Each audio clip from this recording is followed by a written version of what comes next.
called the Street Lighting and Rural Electrification Program, which aids in providing lighting to low-income households and communities. The latest community, Canaan Feeder Road Extension. The installation of 14 street lights was carried out in partnership with the Trinidad and Tobago Electricity Commission. We are embarking on an aggressive rural electrification and streetlight installation program. Today we are in Canaan Feeder Road, where we are installing 11 streetlights. These streetlights would bring much needed relief to the residents of this area, and after a while of being in darkness, I can safely say that you can get to their homes with some light. But the street light will be good for us, because in the night, when we go out there to come in back, they have dark and they cut down the trees, and it was so much tree that you could not see and nobody. The installation of the lights cost approximately $161,309. For more information, feel free to contact the division at 612-4213. I know it sounds basic, but learning is fun. I certainly enjoy when I'm learning new things. And as you'll see in this story from Crystal George, the students who participated in Community Development's World of Work program also enjoyed learning new skills. Have a look. How cool it is to be able to get a taste of what the working world feels like, especially in an area that your heart desires. Well, for these youngsters, they got an opportunity to do just that through the Division of Community Development, Youth Development and Sport World of Work program, which enabled them with various tools to help them to navigate the environment. At the end of the program, these participants received their certificates of participation. The 2-week session covered training in areas such as resume writing and interview skills, public speaking and communication skills, dress code, social media management, personal and professional branding, customer service, networking and employer-employee engagement, conflict resolution and managing conflict, time management and leadership, office and dining etiquette, financial management and investment, career planning, and youth development and youth service. We would have also incorporated a new initiative we started just about 3 years ago, recognizing the need for our young persons to be exposed to a greater level of understanding and knowing about Tobago. Participants share their experience and are also lending some encouragement to their peers. And my experience at the World of Work program was definitely wonderful. It just changed me so much. It made me ready to accomplish my goals. Experience in the World of Work program was amazing. I mean, I was placed in Tobago Updates, a place where a media place that I wanted to actually be a part of. I actually wanted to take my career into media, so that was really great that I had an experience like that. Everything was well planned out here at the World of Work program. The free food is amazing. I definitely recommend you guys to come out next year and apply. And I was placed at Tobago Updates. Now the experience was very, very nice. I really liked everything they taught me. It wasn't really anything I expected, to be very honest. I had no idea about what went on in the media world and all this kind of stuff, but I learned fast and I did well in working there. From the inception of the program in 2009, the division's mandate is to create opportunities for our young persons to thrive in today's society. I'm Crystal George for Let's Talk Tobago. So in this story, you learn about the Office of the Chief Secretary's Summer Internship Program. And this production you're about to view was done by our 3 interns, Maya Alfred, Kianda Orr, and Dijano Granderson. Take a look, and we really hope you enjoy.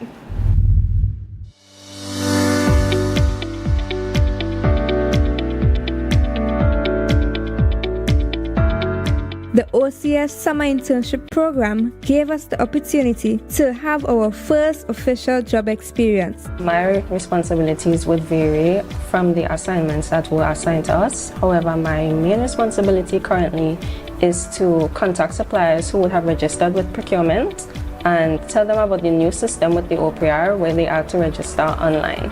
My biggest responsibility is to learn and observe, and just complete tasks that I'm given. So for the 2 months since I've been here, I have been a part of various projects. The biggest one was the business registrar, where we go around the island basically and we register the businesses of the island basically. Prior to being granted our own responsibilities at the office, we the interns got the opportunity to learn new skills and enhance our knowledge in different areas of our studies. I learned what business could be about, because most of the time what I learn in school is sciences. So I never did a business subject or anything like that, so I wasn't aware of what procurement or anything was like that. So when I came to the office and I got into what procurement really meant, I learned a lot of what happens in procuring goods and items for the entire OCS and the THM. I got a lot of insight about what it means to do economics on a public sector level. I worked alongside people who actually study what I study, and that's probably the most important thing for me, learning from them. I learned from, he wasn't here, but I was informed a lot about Mr. Perry, who is the head statistician at the department. We had 2 outings. We went to change all the names on the PCs in the department to make it easier to notify them, or if they have a problem on the network, we could understand who it is and where to go. I learned about the different roles in my degree. A lot of jobs I didn't know I could have done, I could do now, so it helped me, navigate a little better career-wise. My experience when meeting the Chief Secretary, it was pretty insightful. I major in linguistics and education, and he is a fellow linguist himself. So us sharing that commonality was very intriguing and interesting to hear his thoughts as well as his experience in becoming a linguist. He was very intelligent in his delivery, and he was also pretty interested in getting to know the interns on a more personal level. We thank all the members and staff of the Office of the Chief Secretary and by extension the Tobago House of Assembly for sharing this wonderful experience with us. Team OCS, one family, one love. I am Kianda Orr, OCS Summer Intern for Let's Talk Tobago. So we have to take a break right now, but we'll be back with more stories. Stay with us. Let's Talk Tobago. We'll be right back.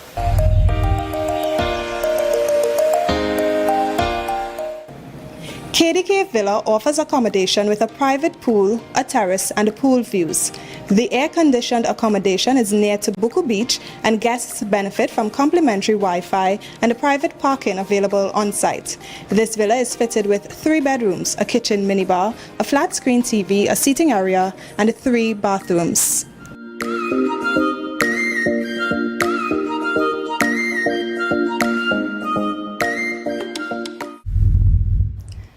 The teams that participated in the Chief Secretary's annual T10 Blast competition received their prizes for their very hard work. Crystal George has more in this story. After a week of cricket excitement at the Sid Gray Complex for the annual Chief Secretary's T10 Blast tournament held back in April, players were finally rewarded for their hard work. The host himself was on hand to distribute the winnings to the various teams. Thanks to you all for participating. We had a healthy competition, a good tournament that produced some talents and that showed that we have some significant talents on the island. And we are happy that you all participated. So we wish that you take to the rest of your players our commendation, both from the Tobago House of Assembly and also from the Tobago Cricket Association. I'm Crystal George for Let's Talk Tobago. If you're feeling down, this story will definitely cheer you up. We'll tell you now about the Inter-American Development Bank's Chair Fair, which was hosted in partnership with the Tobago House of Assembly at the Scarborough Esplanade.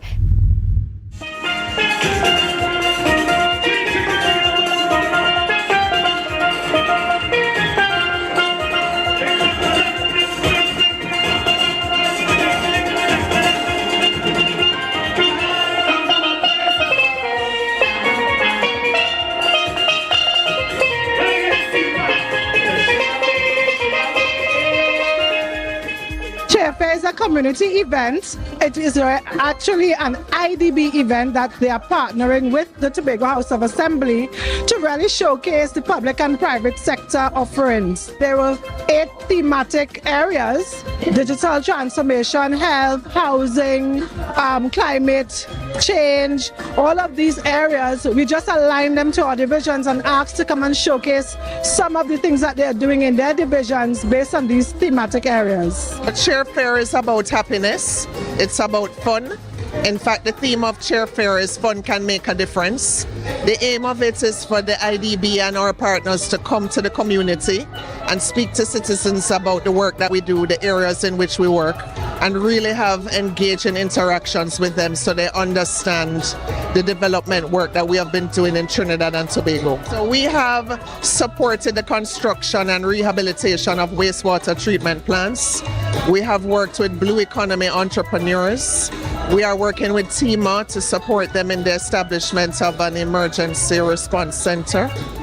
We are providing capacity building and training to various divisions of the THA. And so we have a very active engagement in Tobago. We really try to make sure that Tobago is well represented in the portfolio. The booths are very, very informative. For example, we have somebody making oils and soaps locally. A lot of this stuff are local stuff. There's the Tadco booth that have a lot of local, dasheen flour, which is really, really good. We are one of the recipients of the Blue Economy project that IDB had last year. So we were one of the entrepreneurs who won, was about 7 of us. So my project was using seaweed, that everybody thinks is so nuisance on the beach, and converting it into usable products. I decided it's good for your hair. So I started making shampoos and conditioners from seaweed, right? Combining it with hibiscus because they complement each other.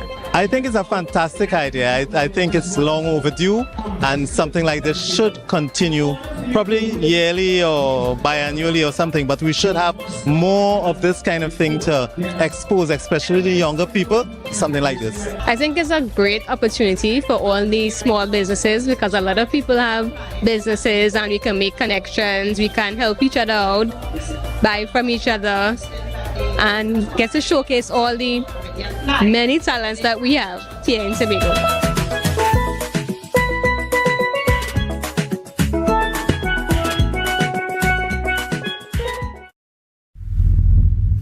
And that's a wrap for this edition of Let's Talk Tobago at KDK Villa. Thank you so much for joining us. Remember to follow us on all of our social media handles. I'm Davia Chambers. On behalf of all of us at the Department of Information, do have a safe and fantastic week. We'll see you again next week from a different place, but same time.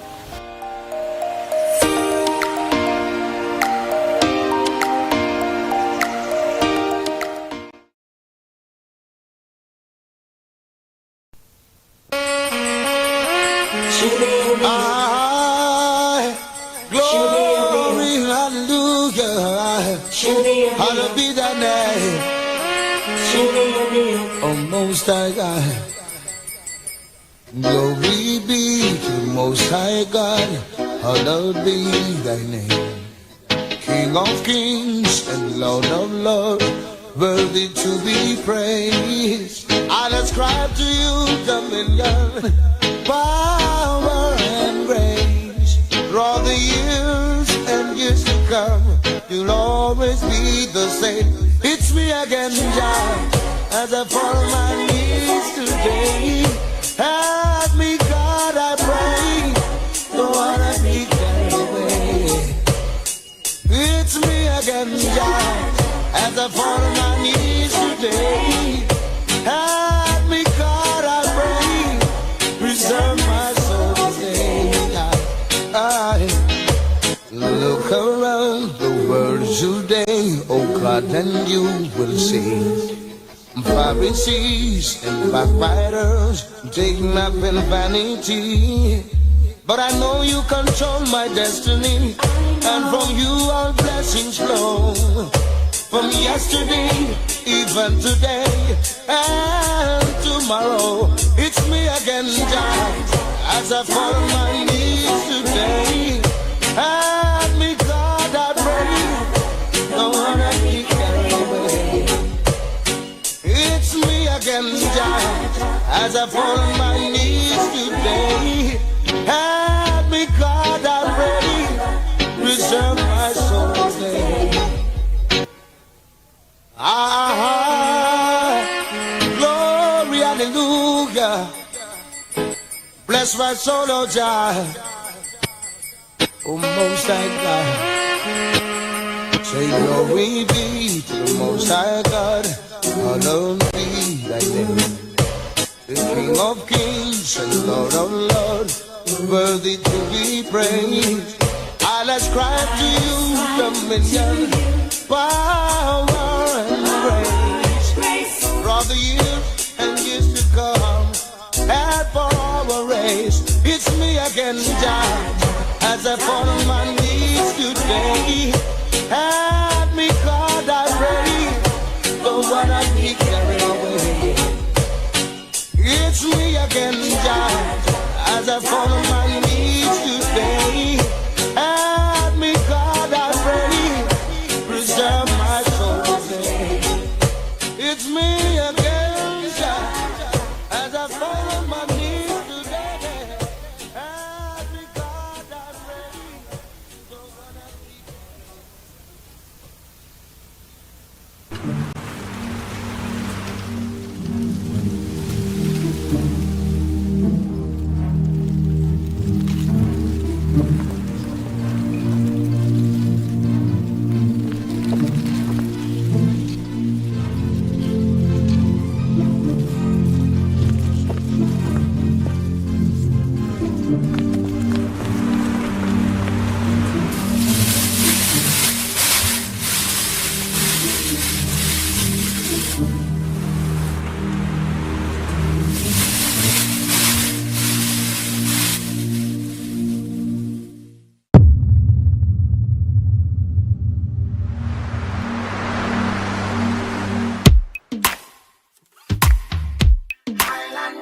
Christopher God, yeah. Jesus fight my battles, Lord. Jesus fight my battles for me, Lord.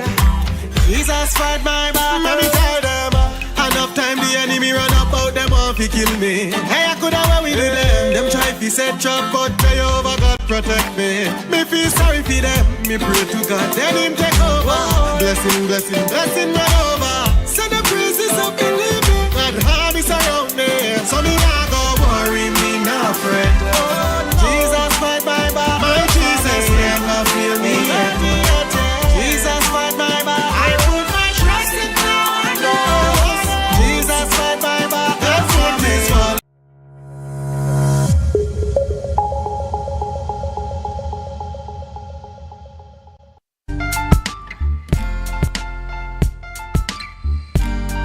Put a smile on your face when you're moving from place to place. Good morning, good morning, morning, good morning, morning. Good morning, Tobago, and welcome this morning to the Tobago Updates Morning Show. It's a beautiful Tuesday morning, and we're really happy to be in your company. This is the day that the Lord has made, and we will rejoice and be glad in it. I am Rhea Richardson-George. Julian is still not with us this morning, but hopefully later on in the week we will be able to connect with him. He was this morning we're coming to you live from the 3rd floor, Port Mall, Lower Scarborough, Tobago. Again, it's really good to be in your company. Before we head on into what's happening around Trinidad and Tobago, what's coming up on the program, we want to head over into news in 90 seconds with The news in 90 seconds is brought to you by Flow, working for you on Tobago's newest fiber network. Thank you, Rhea. I am Bianna Brebner, and here is your news in 90 seconds for Tuesday, 12 September 2023. Chief Secretary Farley Augustine was not pleased that autonomy for Tobago was among the President's wishes as Parliament sits for the next year. Her Excellency Christine Kangaloo spoke at the ceremonial opening of the 4th sitting of the 12th Parliament. Fielding questions from the media afterwards, Augustine noted his disappointment that Tobago was not the focus of her wishes for the Parliament. He explained that autonomy will assist in addressing problems such as the Seabridge for Tobago.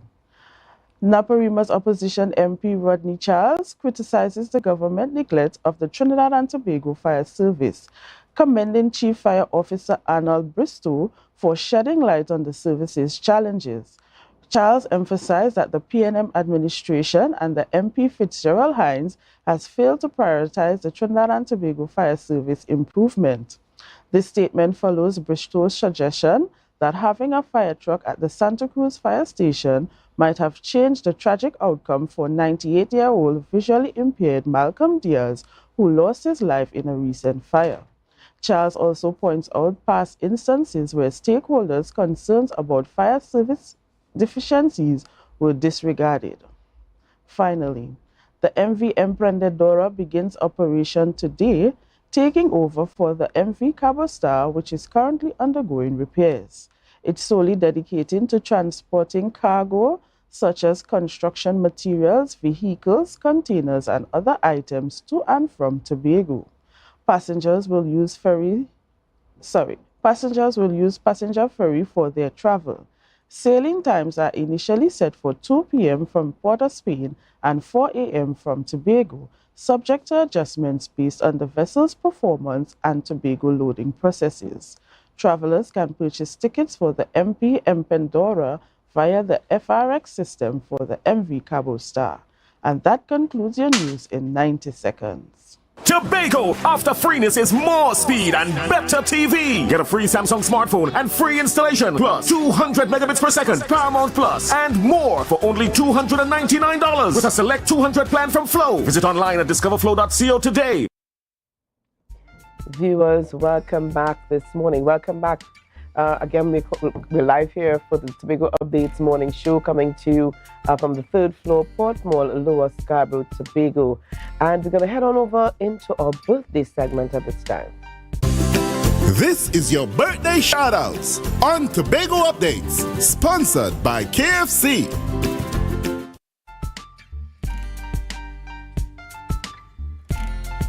And today we celebrate Amoni's Charles. Amoni's Charles celebrating her birthday.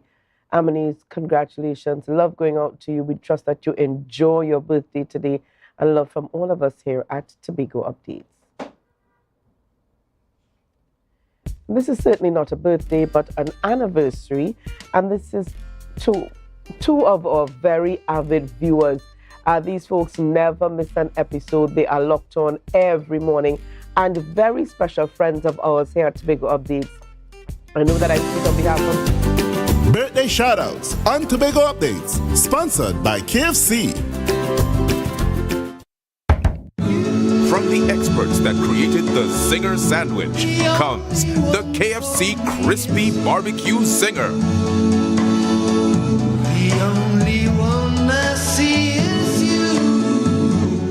Cheddar cheese, crispy onions, the most delicious Kentucky Fried Chicken, and barbecue sauce. Get ready for a whole new level of flavor.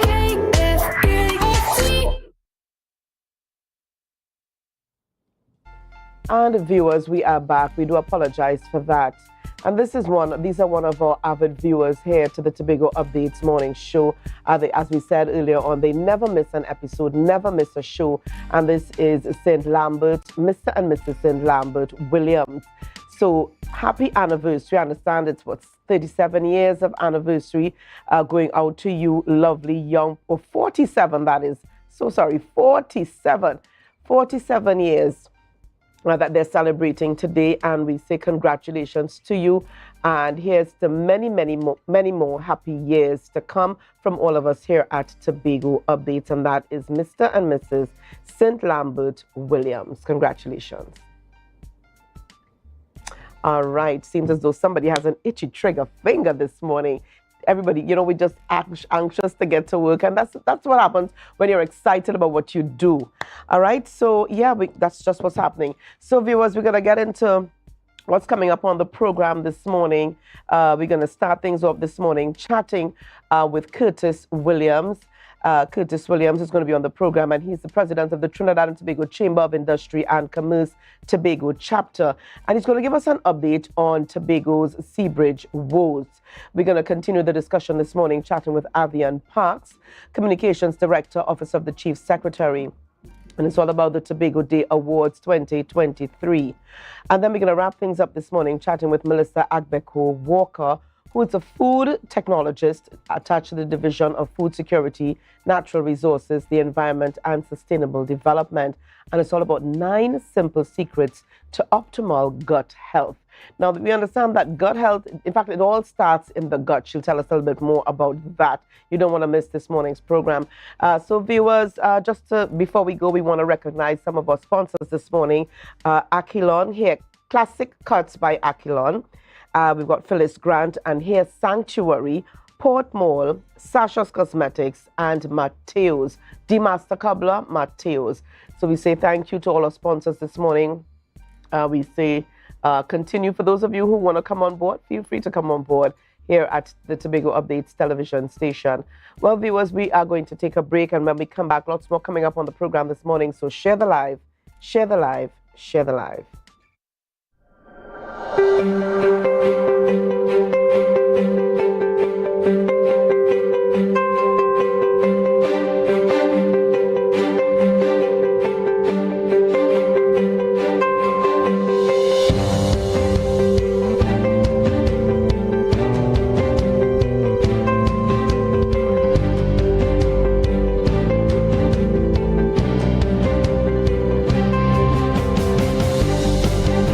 The issue of land tenure preventing persons involved in agriculture to access incentives from the Department of Agriculture has been addressed.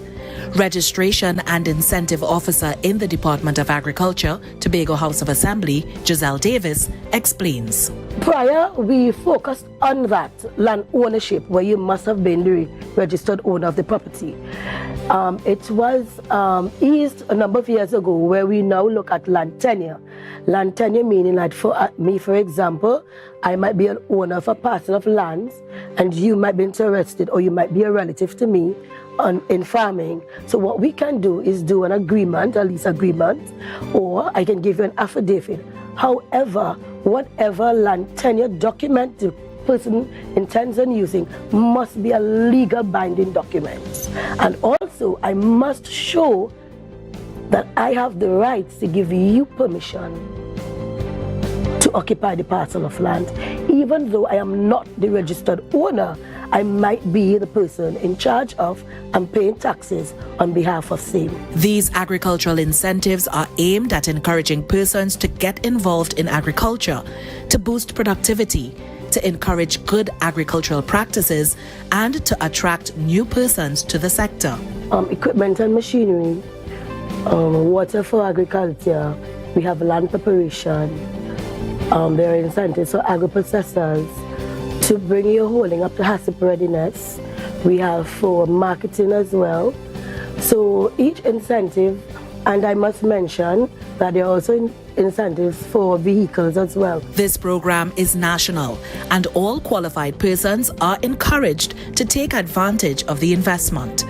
Farmers must be registered with the Department of Agriculture and includes beekeepers, agro-processors, farmers, cooperatives, and organizations.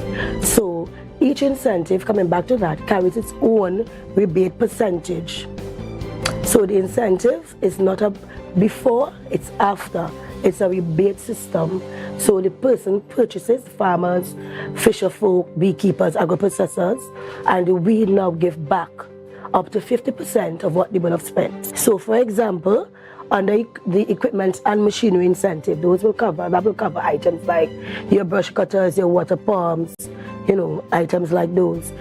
The rebate on that is 50%, but all we would pay is $50,000. For more information and to sign up for these incentives, visit the department at the Milshirv Administrative Complex, Shirvan Road, or call 639-1966, extension 3585 or 3586.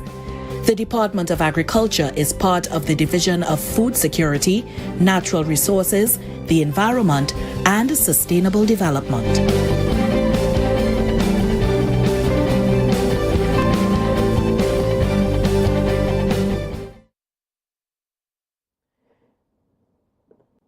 Viewers, welcome back this morning to the Tobago Updates morning show. We should have on the line at this time Curtis Williams, President of the Trinidad and Tobago Chamber of Industry and Commerce Tobago chapter. This morning, viewers, our focus is he's going to give us an update on Tobago's Seabridge woes. Good morning and welcome to Curtis Williams. Morning, Ria, and morning to your viewers online. Okay, it's good to have you on the program with us this morning. Now let's jump right on into things. We see here where the MV Emperadora, I think I got it right, has come on board to alleviate some of the stress being put on the existing vessels traveling between Trinidad and Tobago. Is this the best vessel? Is this the best vessel for or to meet our existing needs? Or is it half a loaf is better than no loaf?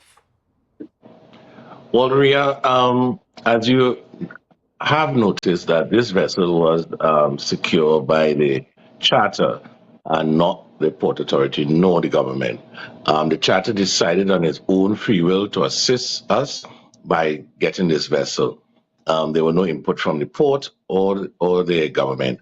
Hence the reason why the government indicated that all costs, etc., associated with this vessel is borne by the charter. The vessel can only carry 1/10 of the space of the cable star, so we know there will be a challenge. But let's give it an opportunity to see what the vessel can do. We're hoping that it sails today and reach in Tobago probably 10 hours after, which probably will be about 11 p.m. midnight.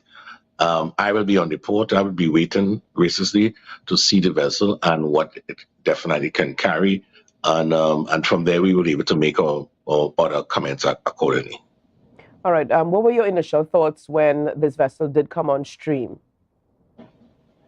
Well, we say, thank God someone think for us.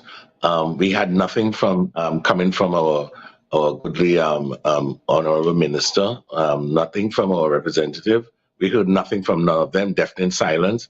And we know that Tobago at this stage, our hardwares are empty. We see some of our food and beverage suppliers showing you their warehouses. They are empty. Who is not empty is a bit low on goods and items. And this situation is not getting better soon. So this vessel will bring some kind of a savior to the construction sector, because in first instance, it will be taking hardware materials or construction materials to that sector. We know that they have been suffering a lot and sending home staff, cutting staff, as the case may be in some instances. So it has been really, really hard for us.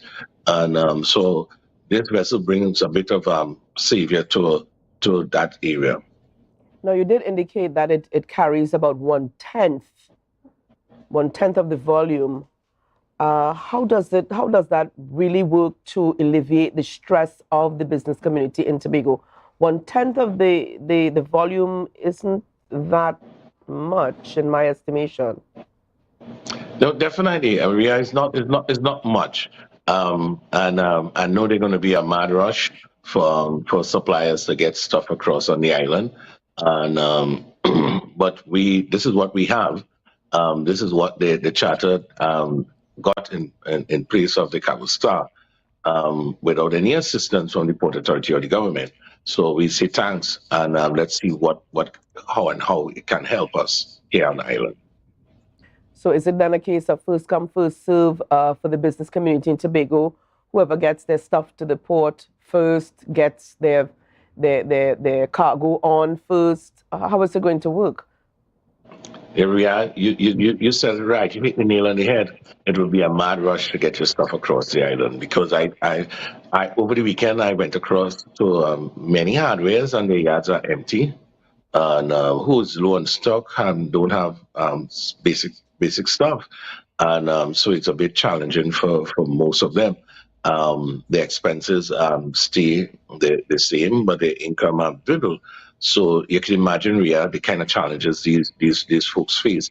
And so any kind of a savior at this point is much appreciated.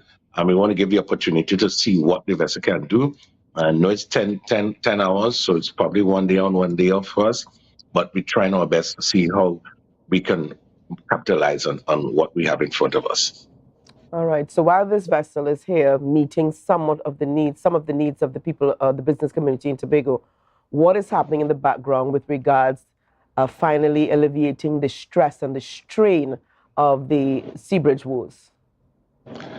Well, going forward, we decided as a chamber to pen a letter to the Minister of Works and also to invite the chairman of NITCO so that we could have some sort of conversation going forward for the future and for this new RFP that we saw over the weekend in the newspaper, asking for a vessel come next year. We really want to sit and have meaningful dialogue with these gentlemen because it's important that we as a chamber, as a business committee in Tobago, really indicate to these guys what's really happening on island and what sort of plan they will have in place for when something like this do occur in the future, God forbid, that we have a backup plan. Because as we can see, the port had no plan. Whether the plan was there, something in writing on someone's desk or in a cabinet, but actually, Ria, between you and I, we can see that there were no plan.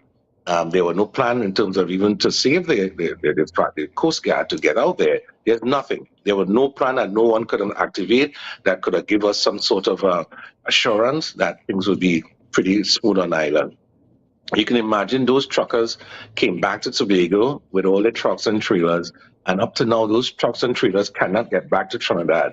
So you see those trucks and trailers are parked somewhere, and no one have a plan. There is no plan whatsoever. Again, if there is one, probably it's sitting in someone's cupboard or cabinet taking dust.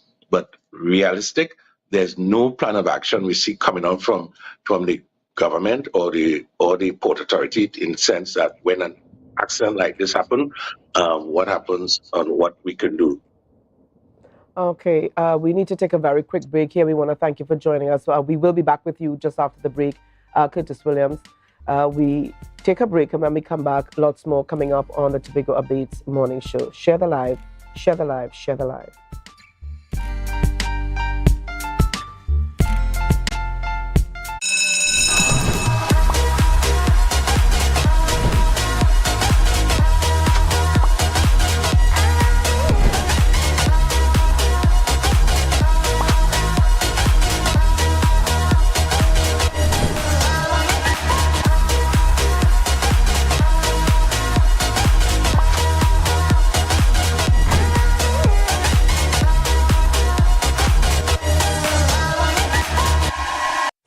So your car break down. Oh, no, not again. And you're worried paying a wrecker could mean a pocket breakdown too. But when you're insured with Tatil, no stress. Yes! A Tatil motor policy has lots of benefits that protect your pocket, like free roadside assistance. That's free 24/7 every time, as many times as you need. Tatil, where people are people. A member of the Ansa McCall Group. Mount Pleasant Credit Union present the Edgar Davidson Bursary Awards 2023. Awards available are SEA, CSEC, and CAPE. Tertiary, technical and vocational. Your requirements are complete the application form, student's performance report, or transcript. Applicants must be a member or a member whose child wrote an exam in 2023. Forms are available via our website or can be collected at our branch office. For further information, www.mpcutobago.com, marketing at mpcutobago.com, or call us 639-8902 or 8375. Deadlines for submission 15th of September 2023.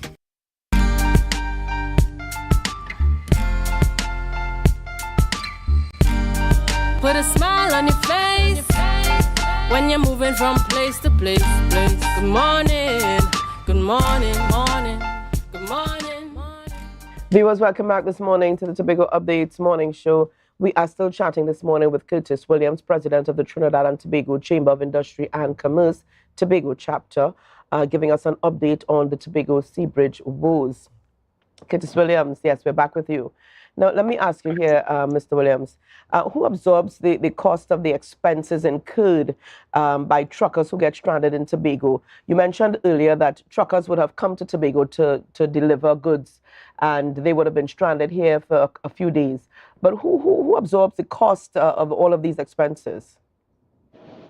Priya, the truckers or the business owners. So you can see the situation and how dire it would be for us. Looking at that press release that the port sent out recently, we noticed that the galleon passage, which we use for food and beverage, there are times, especially on weekends, so we urge the suppliers utilize the vessel strongly on weekends. There are times on weekends, Saturday and Sundays, when the vessel is a bit underutilized. So we're asking the truckers, although we know it's only 3-ton trucks and it's only 18, it can carry at any given time. So we're asking you on Saturday and Sunday to make sure and utilize those slots, because that vessel will be going on its maintenance for 5 days, Ria. So just read that press release and you realize that we have another situation popping up slowly and surely if that cable start don't get in position in time. And what is in place? What measures are being put in place to bring some type of relief, to bring some hope to the people of the business community in Tobago? I mean, I know we're talking about the construction sector, we're talking about pharmacies and groceries that have empty shelves. The bakeries are suffering. I mean, it is all around. When the bakeries suffer, homes suffer, the school feeding program suffers, the breakfast program, the lunch program. So it is an all-round effect. What is in place? Well, Ria, as we can see, there's nothing in place. The galleon passage, if that vessel do go down for maintenance as indicated, we're hoping that the cable star or something is in place, but right as we speak, I don't see anything. The other two fast ferries, they can only carry limited. The Boca Reef is the only one can carry some of the trucks. The ATP James can't carry much because of the low height of its deck. So Ria, just think about it. If we are accustomed pulling a 10-ton truck with X amount of pallets on a daily basis, now you have a 3-ton truck with half of that size or capacity, or even quarter of that capacity. So it's a very difficult situation. So there's a fight on the port to get your trucks on board to bring supply across the island. 110. Everyone was stocking up, so you can imagine now as most of the groceries and other places started to feel the pinch, something that we spoke about early on, and it now come to pass. So we have major groceries indicating to us that their stock level are low. And in basic stuff, we're trying to see how best we can keep the basic stuff on island, which is the flour, sugar, rice, and oil, etc. And as much as possible, trying to get those basic stuff on island. But Ria, it's a real tough time for us as a business owner. When your numbers down, your revenue is down, but your expenses stays the same. In some instances, I know in the hardware sector, they had to shed some of their staff, whether on vacation or leave, etc., just to keep some of their expenses down, because salaries become one of the biggest expense you can have in some business instances. So they have to cut their staff. The supermarkets, they look at the warehouses, their bare minimum. You have all these drivers and loaders. You may definitely have to send some on vacation or send them home for a couple of days to keep your costs in, because the bank is not cutting on their costs. All your loans, all your mortgages stays the same. Nothing changes on that end. The only thing changes is your revenue, and your expenses stays the same. Tobago Carnival in less than 2 months. Should this situation continue, how do you see it affecting our Tobago Carnival? Maria, don't go there. we hope that the vessel comes back and really get things back into some sort of normalcy. I can visualize Blue Food, Tobago Carnival, and a couple of other events, calendar events for us on island. I mean, Korea, it's all about commerce. It's not just food and beverage. There are other items that needed to come across to the island to make this whole commerce work. And without the Carnival Star at this point, it would really, really be difficult for us. Very, very difficult. So I'm applauding the owners to get things in place so that we could really get this situation back to normalcy. I know the minister is somewhere listening to us, and we really need to meet with you because we need to put some plan of action in place. We can't have this happening over and over and nothing has been done. I just want to piggyback here from the live. One of our viewers says, majority of construction sites have shut down workers on the breadline. This has far-reaching effects. Another viewer says, I guess the plan is for Tobagonians to invest in manufacturing their own flour, sugar, etc. Any thoughts on that? And before I ask the next question. Ria, those are things that banter around. We heard all these things from the teacher in the past, but without money, Ria, without cash flow, without raw materials, how are you going to do these things, Ria? We talk about planting, and I'm just speaking to a salad bar, and they normally get X amount of heads of lettuce from this farmer. And Ria, the farmer is not consistent with the supply. And sometimes they get 2-3 farmers supplying them with lettuce, and still they're not consistent. So these guys will plant, and then after reaping the crop, they go on a little break. So there's no bit of consistency. They do farming as a hobby, as a side thing, as like a hustle, and not a really meaningful career. And with that now, they need the support of the teacher to give them the land and all the things that goes with it. So we talk about farming, yeah, but we're not really ready for farming, Ria. We're ready for a kitchen garden, not ready farming. Ouch. That is an ouch moment there. But let me ask you, even as we're wrapping up, you know, there's some who say that Tobago remains the way it is because Tobagonians do not rise up. We sit down and we take whatever is meted out to us. And I know you indicated earlier that you will be keeping a close eye. You will be at the port when the vessel comes in. You're going to be monitoring things as we go along. You said that, you know, you want to meet with the minister. We are looking at Blue Food. We're looking at Carnival coming up. And that's, like I said, just under 2 months. Should Tobagonians just sit and wait until the chamber speaks with the minister, until the chief secretary speaks with the minister? Do we just sit and wait and accept what is until somebody works or speaks on our behalf? Ria, and you're correct. I have been here all my life, most of my life, and we as Tobagonians, we sit and take all that has been fed to us. And I think it's time, and once I sit in this chair, Ria, as the chairman of the Trinidad and Tobago division of the Chamber of Commerce, Ria, I have no time to sit and take this nonsense. We're really going to have some action. We definitely need to get things going here on island. We sit and take all this set of nonsense going on.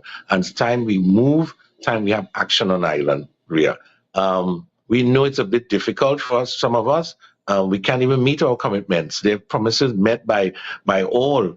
And a lot of politicians promise us things and then nothing happens. So Ria, we're going to hold these people accountable. All of them we're going to hold accountable. Every single one of them. Thank you so much. Thank you so much. And Curtis Williams, we will be chatting with you later on in the week. I'm sure we're going to be getting some updates from you even as things change somewhat, but we expect to chat with you and get some updates later on. Thank you, Ria. Thank you so much for taking the time to chat with us.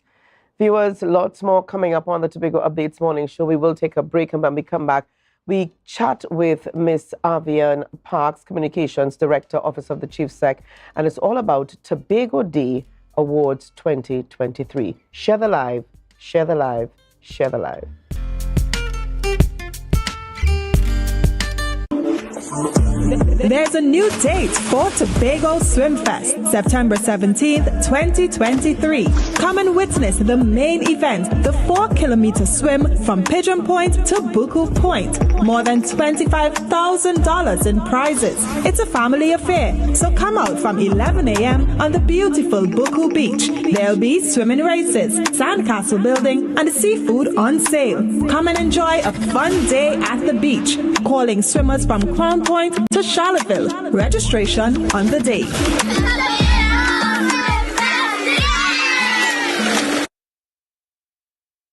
October will never be better with Tobago Carnival fever.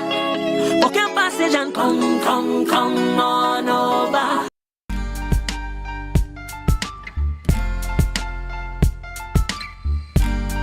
Put a smile on your face when you're moving from place to place. Good morning, good morning, morning, good morning, morning. Viewers, welcome back this morning. We are chatting with Avian Parks Communications Director, Office of the Chief Sec. And this morning our focus is on the Tobago Day Awards 2023 and the art competition. She'll tell us more about it. Good morning and welcome to Avian Parks. Good morning, Rhea, and let me say good morning to all your viewers and your listeners and, of course, all your followers on social media. It's a pleasure being here as usual. Always good to chat with you, Avian Parks. Let's start this morning. Avian, tell us what's happening with regards to the Tobago Day Awards 2023. Right. Well, as usual, we have the Tobago Day Awards. We held it in February this year due to inevitable circumstances. Last year, we weren't able to hold it in December, but we're back on for December 4th. As we know, Tobago Day is December 4th every year. December 4th marks the current incarnation of the Tobago House of Assembly, or the anniversary of the current incarnation from 1980. So that is why the Tobago Day is held on December 4th every year. It's the birthday of this current incarnation of the Tobago House of Assembly. So we opened nominations yesterday for persons, individuals and groups to submit nominations for the Tobago Day Awards. And the deadline is on Friday, 6th October 2023, 4 p.m. Persons can collect or obtain nomination forms, either from online, the THA website, which is www.tha.gov.tt, or if you do not have access to a computer or you are not very computer savvy, you can do the old school way and you can come in to the office of the Chief Administrator, and we are located at Smithfield Plaza. Now, some persons still don't know where Smithfield Plaza is, and we tell them next to where TRHA was or diagonally opposite Rapid Response. So we are in that blue building and it's on the 3rd floor. You can collect a physical nomination form, and you can also drop in the physical nomination form there if you are not very computer savvy. So we are encouraging persons to submit before the deadline. Sometimes we're a little slow and we think we have time, and then the deadline comes around and we're panicking. We're really trying to work within a time frame because, of course, you have now the procurement process. Things are taking a little longer, and there's a bit more red tape or paperwork to be done. So we're trying to do things early.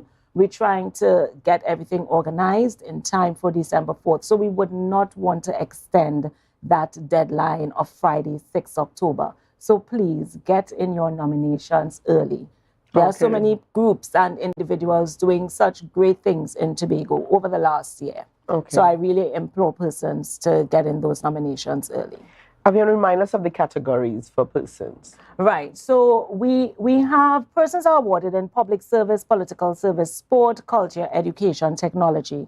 However, Rhea, I must mention, when you are submitting the nomination, you are not submitting for a category.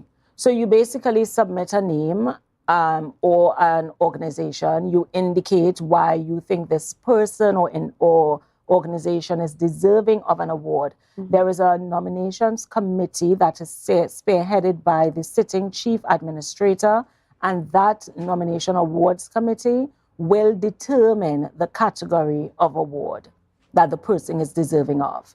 So although the nomination forms and the ads will say Tobago Medal of Honor Gold, Silver, Bronze, you are not nominating for one of these categories.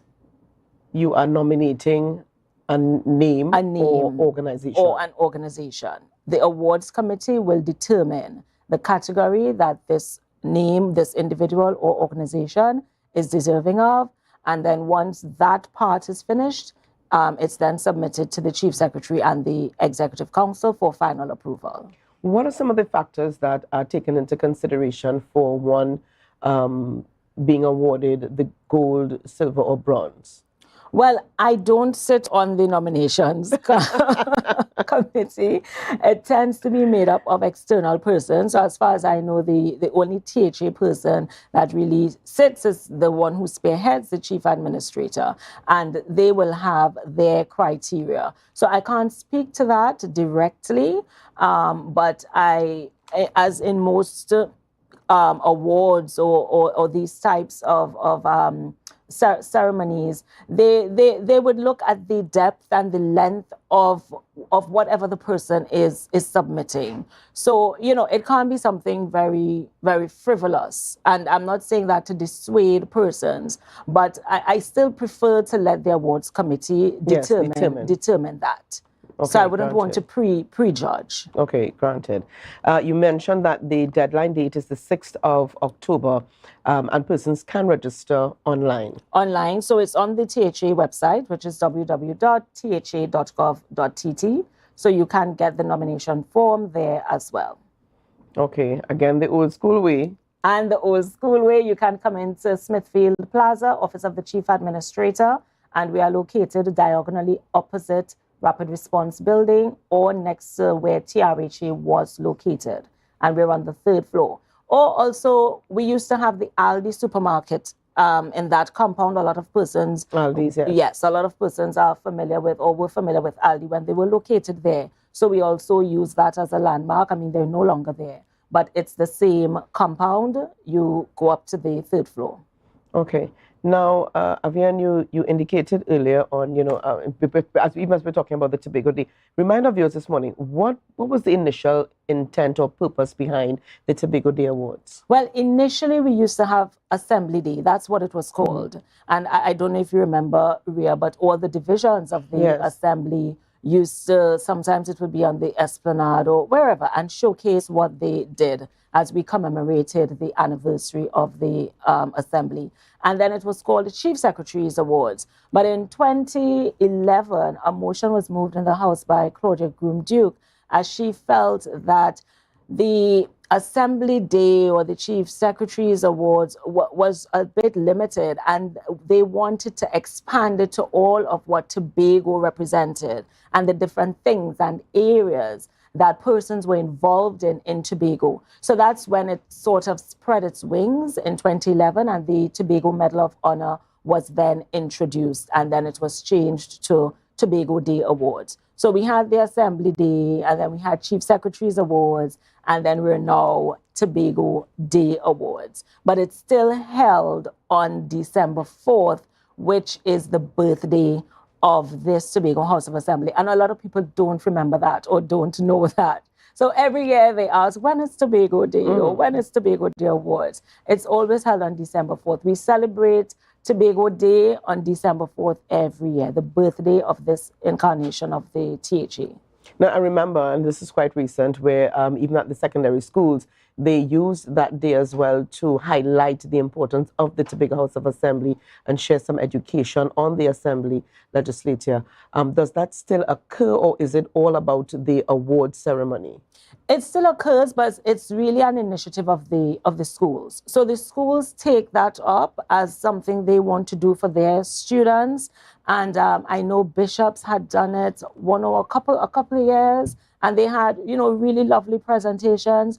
But it's not something that we really go into the schools to do per se. We encourage them through the Division of Education to have the students become aware of the day by doing something. And so the schools really run with that initiative. Okay. Now, just remind our viewers again, it's for individuals and groups and organizations, and it can be persons who are doing excellent job or who are making a difference in the community. In the community, yes. So it could be it could be the youth clubs. The youth clubs. We've had many of the police youth clubs. We've had the youth groups. We've had NGOs. We've really had a wide cross section of the society cupping awards in the awards ceremony. And I mean, there's also the, let me just look at it here, the Tobago Medal of Honor Bronze for loyal and devoted service beneficial to Tobago in any field of human endeavor or for gallantry or other humane action. So you've also had instances where someone may have rescued somebody or saved somebody from a really terrible situation, and they were awarded. So apart from areas of development and progress, you also have gallantry and humane action. That person in your community who meets with the young people, maybe very casually on a weekend and just chat with them. I mean, these are things making a difference. Making a difference in the Tobago space. Okay. Well, thank you so much for joining us this morning, and remind us again of the website for persons to So the website, www.tha.gov.tt, and before you chase me off, Rhea, let me never. Let me just mention, apart from the Tobago Day Awards, which is an initiative under the Office of the Chief Secretary, we also have the Chief Secretary's Tobago Secondary Schools Art Competition, which was launched yesterday. And that deadline is the 11th of October. 11th of October, it's for all the secondary schools in Tobago. And we really, really look forward to the submissions from our art students. And you don't have to be a student doing art in your school to participate in the competition, because we've had a student who actually won, who was not an actual art student in her art program in her secondary school. And this year we are celebrating our 10th anniversary of the competition, and so we really want it to be special. Our theme this year is Greatest Little Island on the planet. So it's really an opportunity to encourage those who are that way inclined, because, Rhea, traditionally we tend to be very academic focused, and we like to push particular subjects, and there are children with various abilities. Some students are just very much more artistic, and you want to encourage and foster those talents and abilities, and also to have them know that this is a viable career path. When I was growing up, we weren't taught that at all, but it is a viable career path. And so this is a platform to encourage those students who are that way inclined to explore art, to explore the visual arts and get involved. So we look forward to seeing your submissions and judging your submissions, and of course having our prize giving ceremony in November. Yes. Let me just add here that it may not have been taught at Bishop's. But it's now taught at Bishop's. Last year's winner. But it was taught at Scarborough. Last year winner was actually from Bishop's High School. Yeah. And she was not doing art in the school. Well, congratulations to Bishop's High School.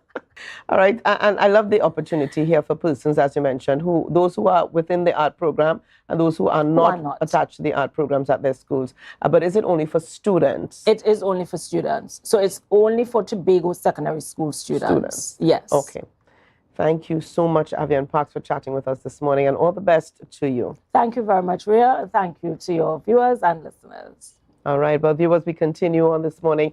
We're going to take a quick break. When we come back this morning, we continue on the program chatting with Melissa Agbeko-Walker.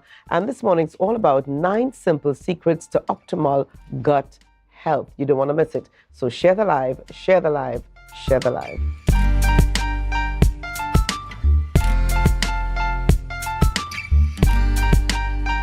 Coconut's Cafe, the buffet restaurant that specializes in all your tasty local dishes. For breakfast and for lunch. Breakfast includes coconut bake and sada roti, served with chokers, bull joil, and sausages in tomato sauce. Not forgetting beef and cheese pies, shepherd's pie, macaroni pie, and rice in various styles. Meat served in a variety of flavors, garden salads, and pasta salads. All All this accompanied by fruit juices, coconut water, your choice of a great combination to appease your taste buds. So call us today to order, as we are here to accommodate your busy schedules or if you are having a cooking day off.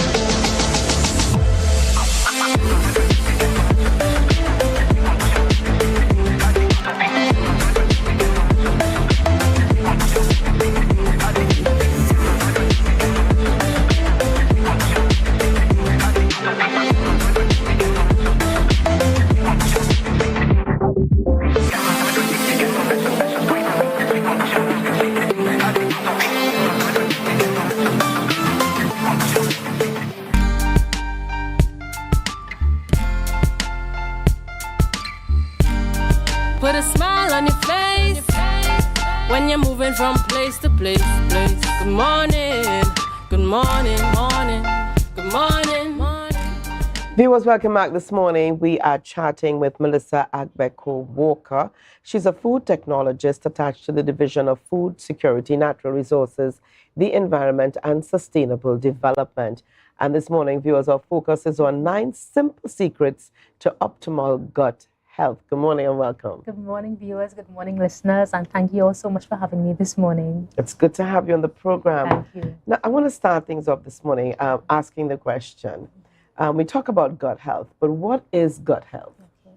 So basically, gut health it's basically the maintenance of the delicate ecosystem which resides within all of us. Mm-hmm. And we all have this ecosystem of microorganisms which are vibrant and lively inside of us. They actually make up more, they actually comprise, in numbers, they're actually more than the human cells in our body.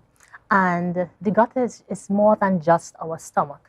It's actually the entire gastrointestinal tract. That's from the mouth to the anus, and that's 30 feet long. And it comprises of all of those things, all the organs involved and all the microorganisms which make up this ecosystem. And this ecosystem is something called the microbiome. And the microbiome is involved in breaking down food, it's involved in making nutrients, so it's a big deal. So gut health really does matter. What are some of the issues that can arise from poor gut health? So if we aren't careful, we can have certain issues like SIBO, which is small intestinal bacterial overgrowth. Mm-hmm. You can have candida, you can have gastrointestinal reflux disease, and let me just expand. So with candida is an overgrowth of yeast. Right. So when you have an overgrowth of yeast in your body, that means that something in the gut is off. Remember, we have this ecosystem which resides in all of us, and it is able to be balanced. It's balanced most of the time. But if you have something upsetting that balance, then you can have something opportunistic like candida overgrowing, and that is where you hear people getting yeast infections, people having scalp issues. This is what happens when you have an upset scalp issues. Scalp issues. As a result of gut health. Correct. The gut, it influences everything. It influences everything. So some of the scalp issues that you would see coming up are some things like seborrheic dermatitis. You have psoriasis. So when people are having those issues, many people always look for probably a quick fix. Mm-hmm. You'll use a shampoo or you use some sort of topical solution to try to address the issue. However, it really is an issue which stems from the gut. So what we really should be doing is actually looking at the person's diet, looking at their lifestyle, looking at what types of foods they ingest that would cause this ecosystem to be imbalanced, basically. I don't think they ever peg it back to the gut. No, not necessarily. What we always look at is, as I said, a quick fix, or looking to see what is happening on the outside. But everything happening on the outside is actually a result of what is happening on the inside. So it's always better to use a microscope and see what is happening on the inside. Is my diet well? What am I consuming? Am I eating too many things which are sugary, for example? If we think of yeast, Candida is a yeast. If we think of, for example, baking bread, when we're baking bread, we actually use sugar to help feed the yeast. Yes. So if we are consuming too many sugary foods or too many foods which break down into sugar in the body, then what is going to happen is that it's going to feed these opportunistic pathogens which cause the gut microbiome to be imbalanced. And then we have these issues like seborrheic dermatitis occurring, and then we have candida occurring. We have all those issues occurring if we aren't looking carefully at our gut health. All right, we hear sometimes about acids and alkalines. Right. Which is better for our bodies and why? So we want to go more on the alkaline side of things. So with your fruits and vegetables, which foods which are not highly processed. So you want to look at foods which are from nature. So your provisions, you look at your fruits, your vegetables, foods that you cook at home, things that you can control. What happens is that things that are shelf stable, they have so many chemicals in them that can upset the balance of things. And those foods tend to be on the more acid side. So if we're able to eat more from nature, then we will be able to balance things a bit better. And I must say also that the gut, it's a big deal. It's like our second brain. It actually has more neurons than the brain and the spinal cord put together. And it influences every organ in the body. It also is the gatekeeper for things, the gatekeeper. So the gatekeeper, it actually allows certain things in, and it prevents certain toxins from coming into the body. So it really is a huge deal when we think about gut health. All right, so tell us now, what are 3 ways that one can improve their gut health starting today? If we want to make that difference from today, 3 things we can do. So 3 simple things. So incorporating fermented foods. I don't know if people are familiar with fermented foods, but fermented foods basically are foods which have been altered in some way with just very, very simple ingredients to call and with some microorganisms added, for example, yogurt, and the microorganisms which are present in the foods, they're able to make certain byproducts which are beneficial for us. So by incorporating fermented foods like yogurt, like sauerkraut, like fermented vegetables, I would say another one that we... Fermented vegetables. What are we talking about when we talk about fermented vegetables? So sauerkraut is a fermented vegetable. So sauerkraut is basically comprised of cabbage and carrots, which are fermented.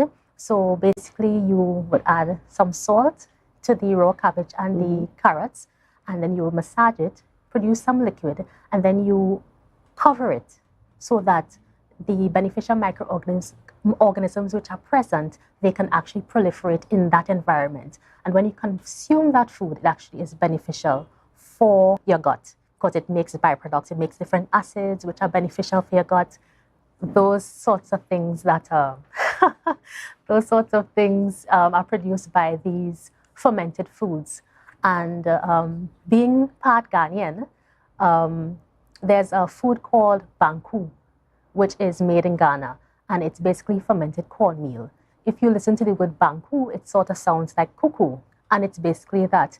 But it's fermented cornmeal and fermented cassava that is actually fermented for a few days. All you need is some water. The cornmeal, you mix it, a slurry, a loose slurry like to the consistency of sand, wet sand. You mix it and you cover it and you leave it for a few days, and it starts to ferment. Then you cook that. So it's actually a pre-digested food. So fermentation sort of pre-digests your food. So making it easier to digest.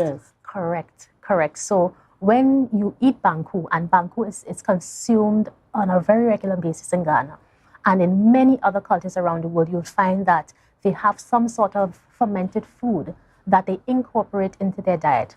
What happens is that when we don't incorporate these things into our diets are very monotone, monocolored. And what happens is that you don't get a nice variety of things, a nice variety of microorganisms to diversify your microorganismal portfolio, gut portfolio. So by eating a variety of these fermented foods or incorporating those fermented foods, I would caution though, you start slowly because they do produce some gas. start slowly. When you incorporate these things, then you're able to diversify your gut microbiome and that portfolio. So that's just one thing. Okay. Another thing you can do is, you can add probiotics. So we all know about probiotics, Yes. adding a probiotic to your food. So there are different capsules that can be used, and even these fermented foods are probiotic in nature. So what is happening is that you have the fermented food, which is has probiotics in it, and the soluble fiber in the fermented food, it acts as a prebiotic, which feeds the probiotics. So then you have something nice happening. When you are able to consume them, you keep your gut microflora healthy by including probiotics into the food. Okay. Yes.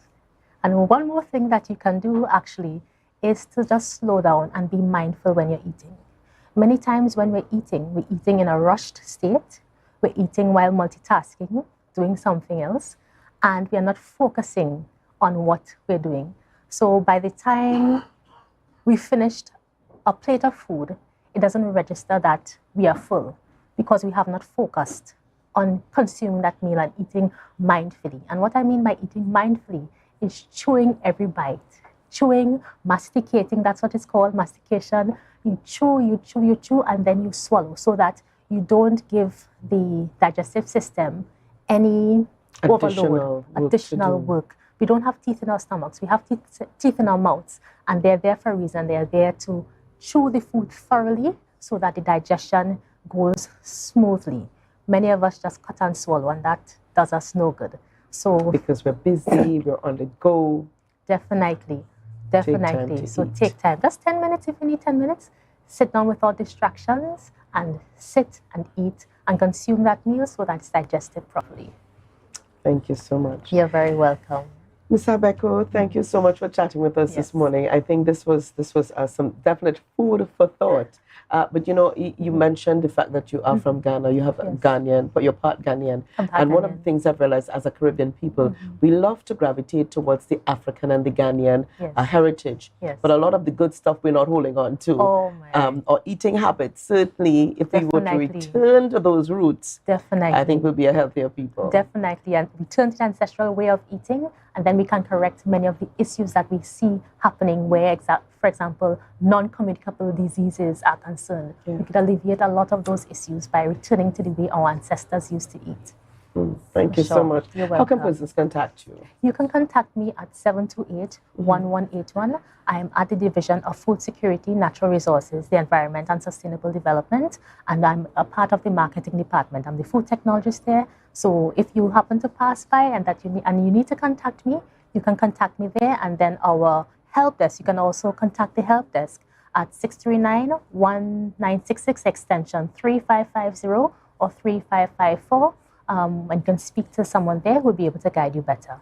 And this is also happening coming up on Wednesday, yes? That's correct. Tomorrow morning at 10 a.m. we'll be having this for staff, and probably we think of maybe having it for the public, the wider public, because a lot of people are interested in gut health and are not aware of how gut health impacts them. So definitely.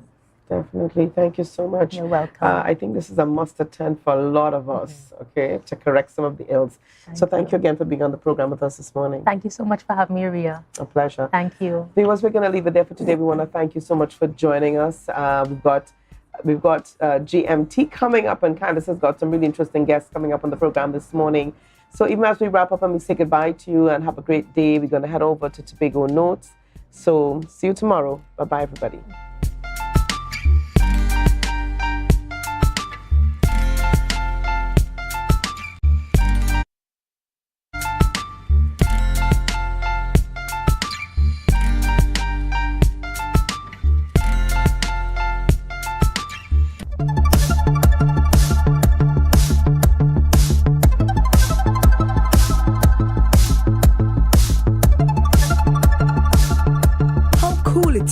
To be able to get a taste of what the working world feels like, especially in an area that your heart desires. Well, for these youngsters, they got an opportunity to do just that. through the Division of Community Development, Youth Development and Sport World of Work program, which enabled them with various tools to help them to navigate the environment. At the end of the program, these participants received their certificates of participation. The 2-week session covered training in areas such as resume writing and interview skills, public speaking and communication skills, dress code, social media management, personal and professional branding, customer service, networking and employer-employee engagement, conflict resolution and managing conflict, time management and leadership, office and dining etiquette, financial management and investment, career planning, and youth development and youth service. We would have also incorporated a new initiative we started just about 3 years ago, recognizing the need for our young persons to be exposed to a greater level of understanding and knowing about Tobago.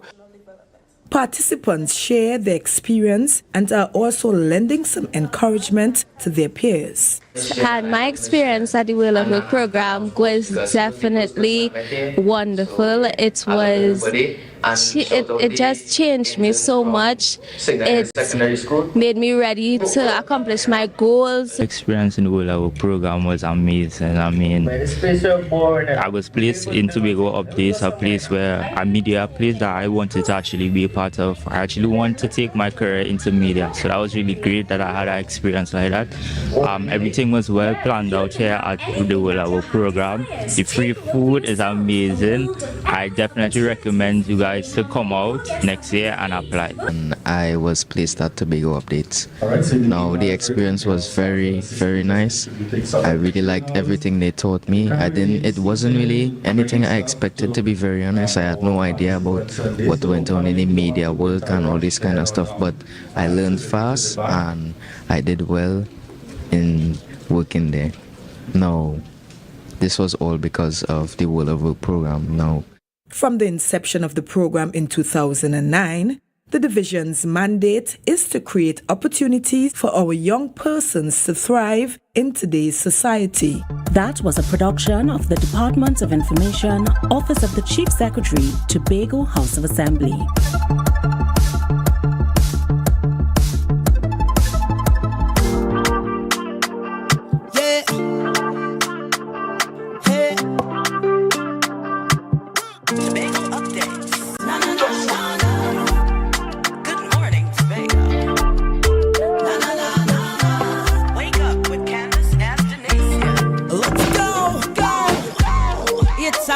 Welcome to Good Morning Tobago on Tobago Updates, your source for current affairs in Tobago, Trinidad, and the region. With the perfect conversations to complement your morning routine, I am Candace Jackson, and let's get started with the news in 90 seconds. The news in 90 seconds is brought to you by Flow, working for you on Tobago's newest fiber network. The MVM Plendedora begins operation today, taking over from the MV Cabo Star, which is currently undergoing repairs. It's solely dedicated to transporting cargo across the island, such as construction materials, vehicles, containers, and other items. Passengers would not be able to be on the vessel. Sailing times are initially set for 2 p.m. from Port of Spain and around 4 a.m. from Tobago. But these are subject to adjustment based on the vessel performance and the Tobago loading process. And now, Chief Secretary Fali Augustine was not pleased that autonomy for Tobago was not among the President's wishes as Parliament sits for the next year. Her Excellency Christine Kangaloo spoke at the ceremonial opening of the 4th sitting of the 12th Parliament. Fielding questions from the media afterward, Augustine noted his disappointment that Tobago was not the focus of any of her wishes for the Parliament.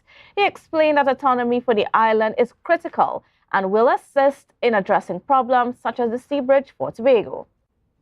And finally, Naparima's opposition MP Rodney Charles criticizes the government's neglect of the Trinidad and Tobago fire services. He commended Chief Fire Officer Arnold Bristow for shedding light on the service's challenges.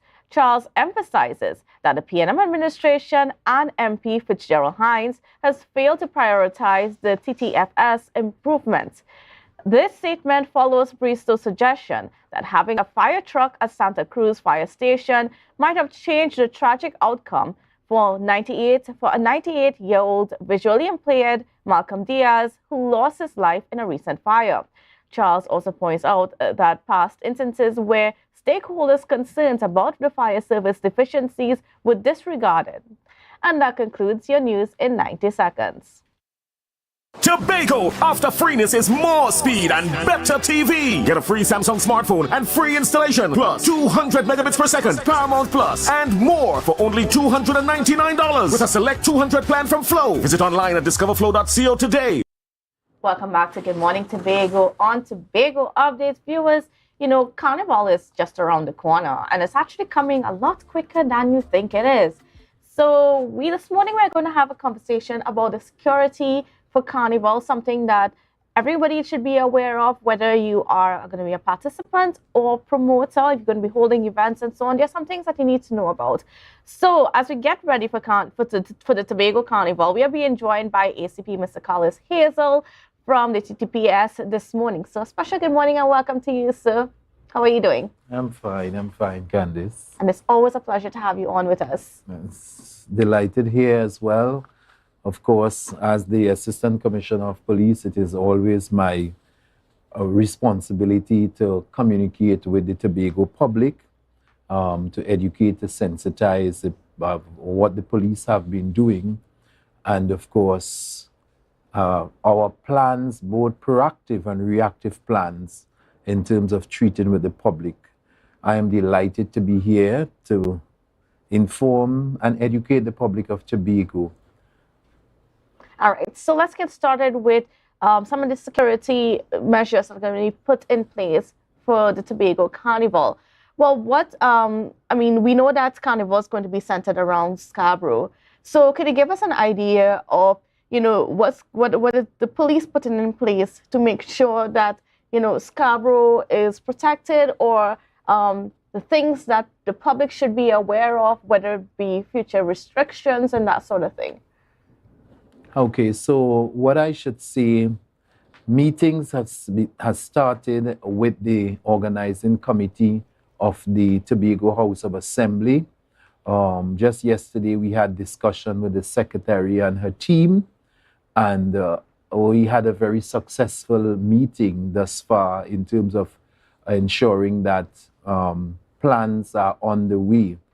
Like anything else, Carnival is part of an activity on the cultural landscape of Tobago, and which is relatively new. However, this year the focus will be one in which we are seeking to ensure that the safety of Carnival follows the trajectory of what has taken place in Port of Spain as the safest Carnival.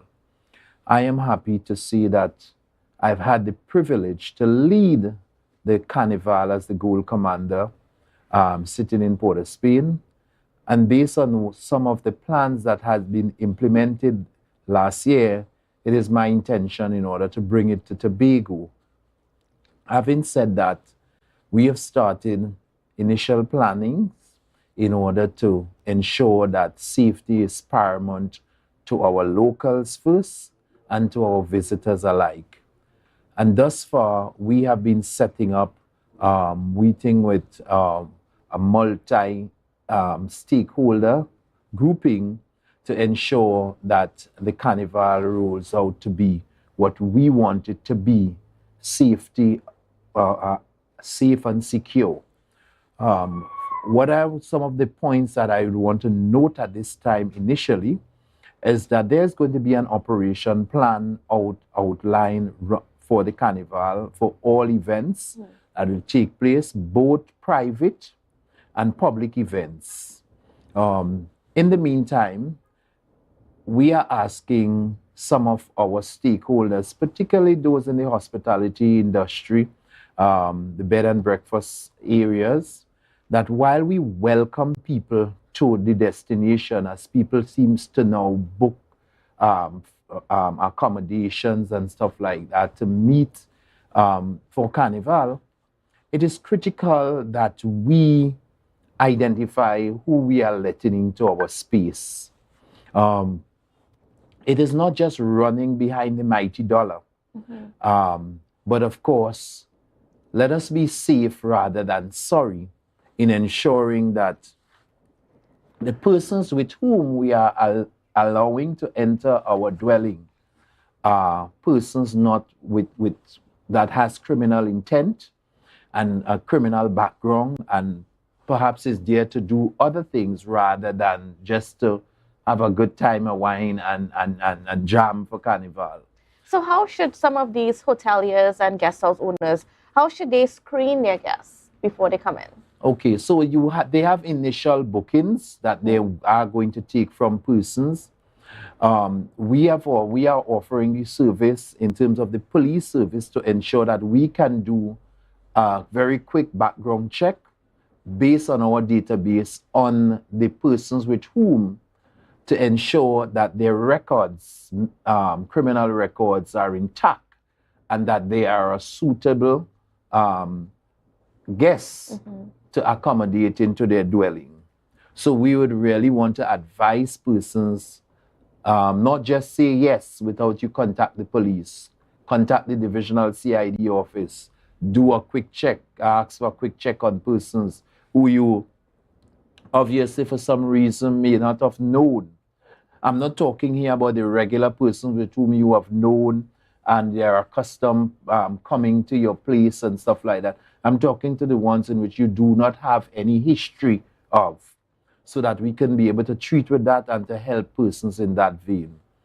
We are also asking persons to pay attention to safety mechanisms while you rent your place.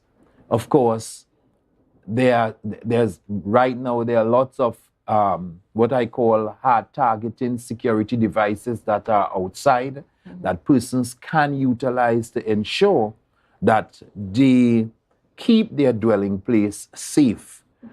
Installation of security cameras, properly fenced dwelling places, security around the perimeter of their buildings in terms of fencing and stuff like that, alarms, you name it. There are wide-ranging implements that can be used in order to make persons secure. And therefore, we ask them, do not leave it to chance. Because we have seen in the Tobago space larceny as one of the crimes that are prevalent. And therefore, if we do not have a hard targeting approach, it creates an atmosphere for an opportunity to treat, where persons who want to apply their illegal trade will have an opportunity to pounce on your property. So what are some of the other measures in terms of event promoters? What are the security concerns that they need to be aware of as they're going about planning and even securing their venue, all of those things? What should they be aware of? Okay, as it relates to the promotion of all these fêtes, what I would want to advise those promoters, I want to tell them, first of all, that what they are doing is considered to be part and parcel of the entrepreneurial development of any island, and the police is not in any way against them being promoters. One has to survive, and promotion is part of of living and surviving. However, what we have been observing is that some people tend to do these preparations very late. And the lateness of the preparation will land them into difficulties at the end. So they are the required specific requirements that is needed in order to ensure that you get the permission from the EMA, the permission from the fire services, the permission from the police service, the permission from the copyright organizations within Trinidad and Tobago. Seek your permissions early, in advance, so that at the end of the day, you do not fall prey into something that can turn out a disaster when your efforts, we have seen it quite recently, only this week, I saw 9 fêtes advertised for the Tobago Carnival weekend. And therefore, that's quite a lot in order to manage. And I'm hoping that, as I have been asking out to the members of the TTPS, have you seen application? And thus far, we have only seen for 2. And therefore, that tells me that somewhere along the line, you are promoting FET on the social media and other local and printed media. However, the institutions that are required for approval of these incidents, we are not seeing the application. So you go down to the wire, as you will want to call it, and you would see where late applications, because it has to be investigated. We have to do thorough investigation. Some of these things require road use. And therefore, road use is not something you just pick up one morning and you give people to be on the public road. Road use needs to be gazetted so that the public is notified as to what is taking place. And these are some of the things that we are going to be looking at. So we are asking these promoters to be very early, come and have discussion with us, meet with the relevant authorities so that all things would be in place so that your event can run smoothly and can be well coordinated. What is the latest in proximity to the event that someone can apply for the necessary approvals and be able to get them within a reasonable time? What's your advice there? Well, I would say for the most 21 days is quite sufficient in order to ensure that it is properly investigated. It can get to it can get the required road use permission and all of that in time. So within a 21-day span before the event is quite normal that for the police, that can happen. Okay. And if the necessary approvals are not granted, if you didn't meet with the police and you didn't go through all the required processes, what is the course of action that the police can now take against your event? Well, the point of it is that some of these things will not take place because it is of course, there's an economic gain behind it.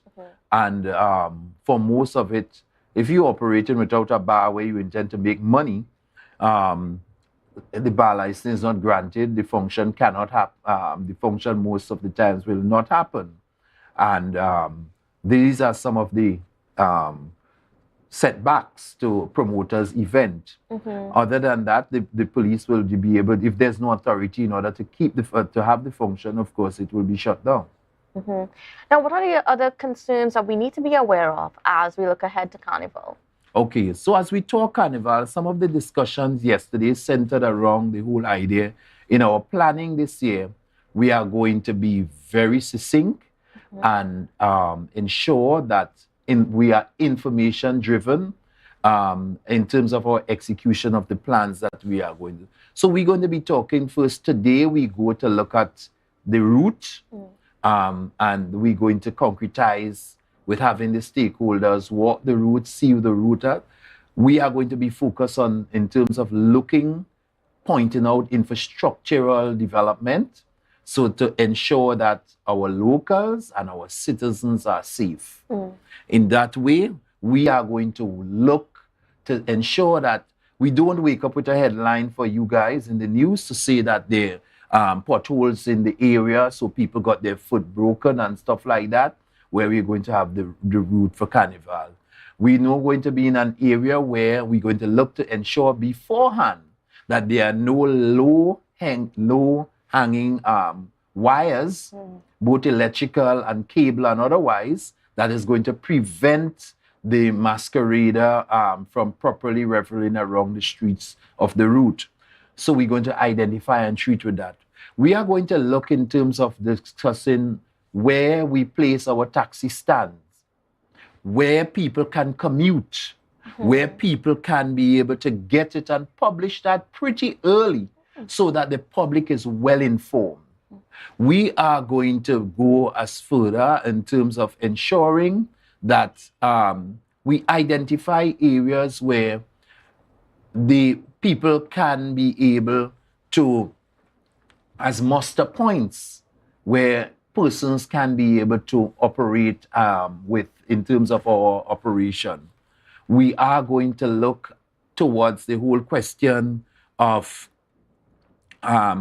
the traffic in terms of where what is going to be the recommended traffic. As you know, we are going to be using the highway as part of the route for Carnival, and therefore we have to closely examine how we utilize the roadway and what are the alternatives in terms of ensuring that people get to the international to the airport, and of course to the hospital in a safe time, and of course convenient as well. We are going to spend some time in terms of ensuring for this carnival that we also treat with how we deal with the ferry system as it comes and goes, in terms of ensuring that we have smooth operation. And clearly we are going to be focusing our attention on our crime fighting strategies to ensure that we lock down our borders, both in Trinidad and in Tobago, as we look in terms of safety of all persons coming and going throughout. So this requires planning, and I am pleased to say that the dialogue with the Secretary, Ms. Tasha Boris, and her team yesterday was executed well, and we have all intentions in order to work together. The police service is taking the lead in security in this carnival, and we will be engaging all the other stakeholders. Of course, the fire services will be on board with us, the persons from the Port Authority, the Airport Authority, or you just name it, WASA, TSTT, TNTech, all these stakeholders we will be bringing on board in order what is going to be implemented. Of course, we would work alongside of the Tobago Emergency Management Agency, and we are going to be setting up our incident command center and manning that that center. Of course, yours truly is going to be the goal commander for Carnival here in Tobago, and I am looking forward to nothing more than a successful plan being implemented to ensure that Carnival in Tobago is going to be a different model from what we know of the Carnival in Trinidad. However, whatever is executed on this island will be done with a level of professionalism. Right. And I mean, and we're certainly looking forward. Actually, this conversation is very good in terms of, and I mean, I think this is, I mean, we're seeing all the talks happening and dialogue happening a good amount of time before Carnival. So we're certainly looking forward to an event-free Carnival. We really hope it's an event-free Carnival, because we just want nothing more than some positive vibes in our place. All right, so viewers, we're going to take a short break, and when we come back, we're going to continue speaking with ASP Colors Hazel. Don't go anywhere.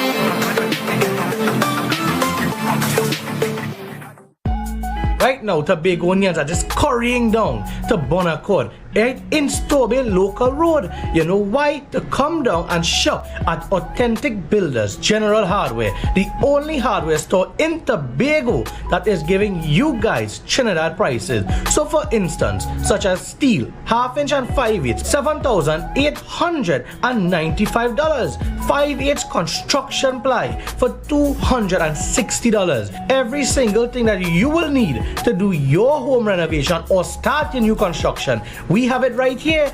And to get your quotation, it's very easy. Just WhatsApp us at 272-1990 and we will do your free WhatsApp quotation for you.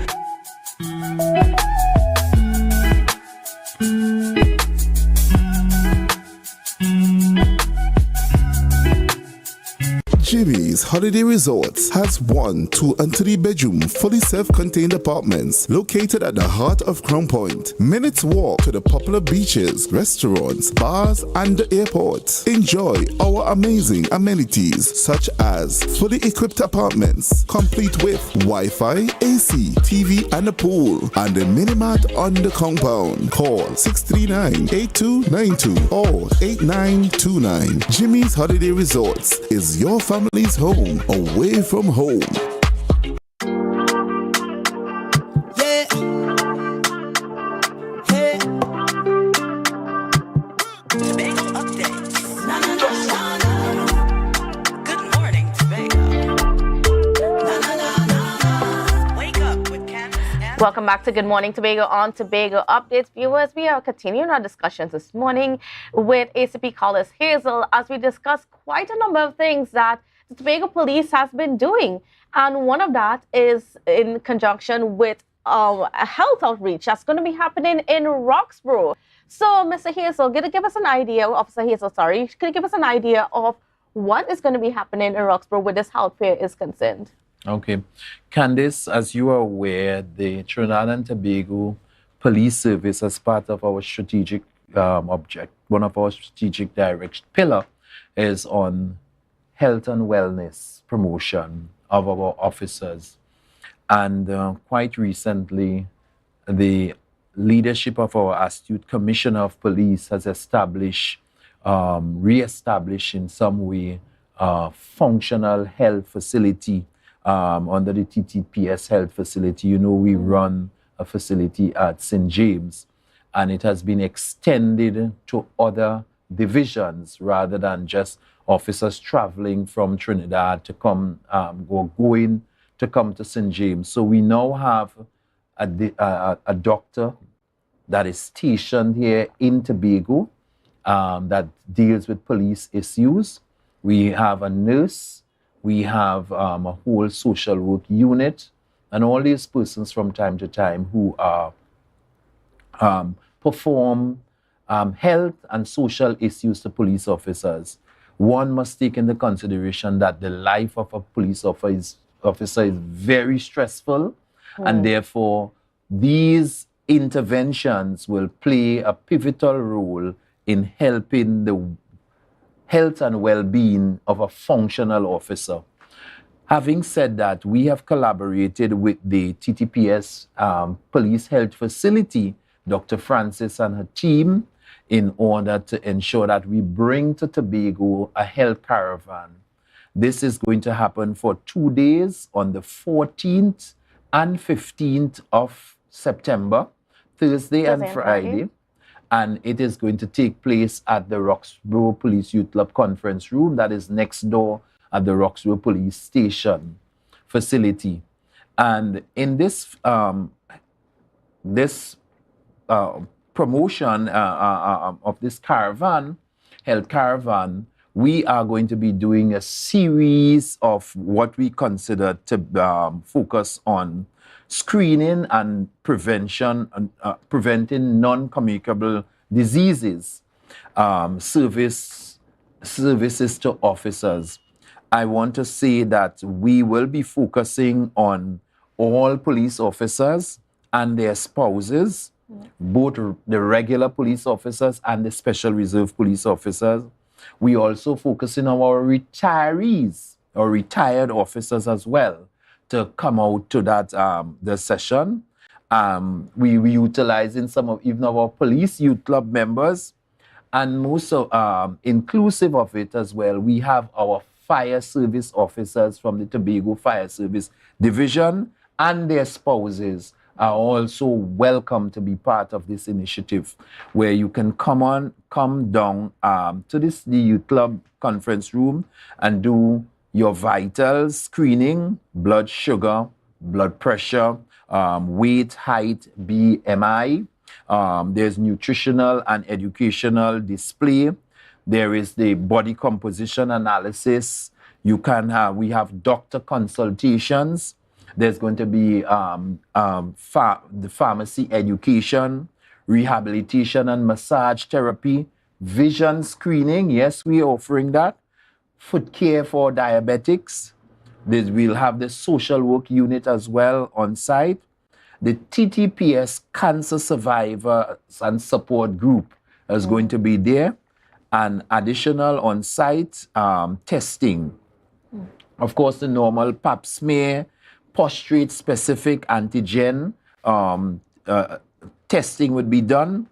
And we're going to have many lecturers on the national community, on communicable disease and lifestyle education.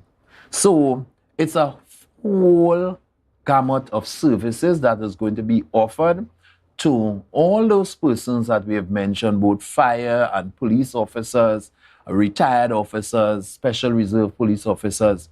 And we are asking you to please take this opportunity to pay attention to your health. Why is that so important? Candice, I can tell you, as in COVID, Trinidad and Tobago Police Service as an institution lost the most lives. It was very sad in terms of the numbers of officers. We buried 35 police officers, serving police officers in COVID.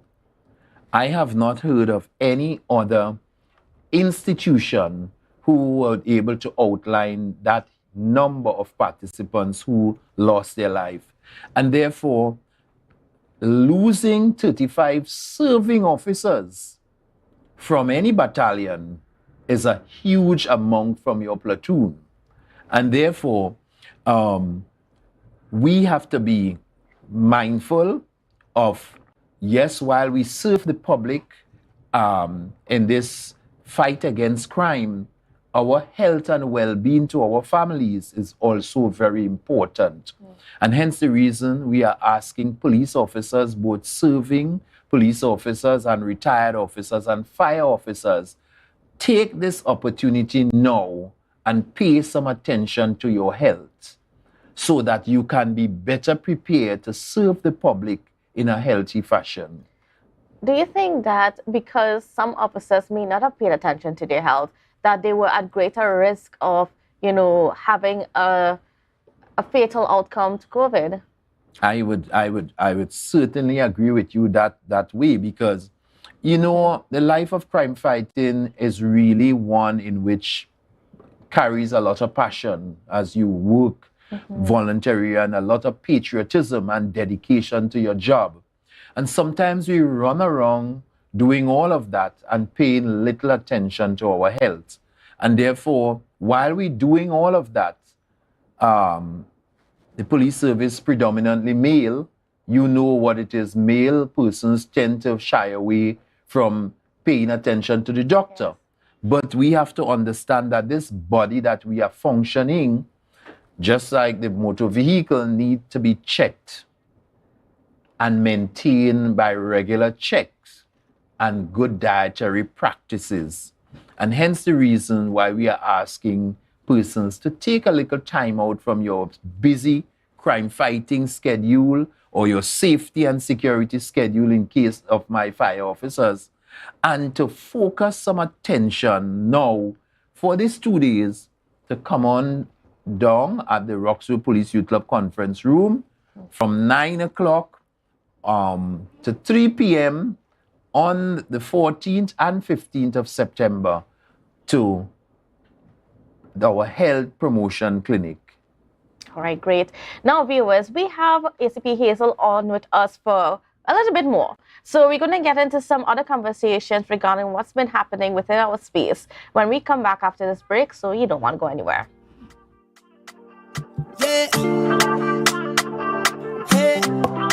MI4 Security Services Company is the most advanced security service in Tobago. Ask about our cash and transit service. It's safe, risk-free, reliable, and timely.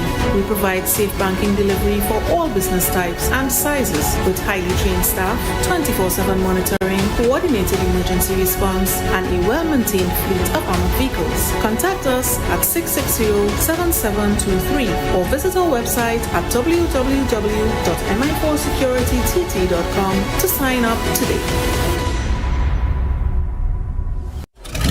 Our national borders, our first step to security, but a possible access point for guns, drugs, crime.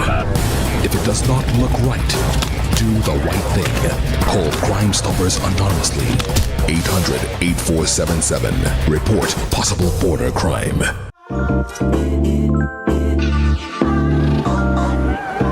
Wait, I do even have suit and thing for this wedding. Why getting them thing? Well, put my right over there. Alright, thanks.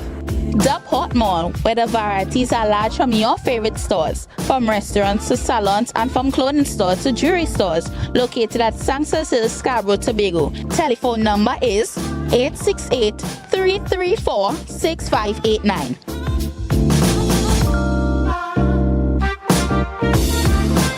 Wow. I didn't expect to see you here. Look good. Thanks. It's all because of you and Port Mall. But here now, I'm going to tell you, you want to join me? Yeah, that's okay. All right. Beat the rush and come on down to the Port Mall.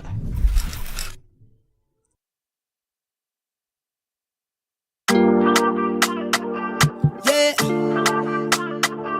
Hey.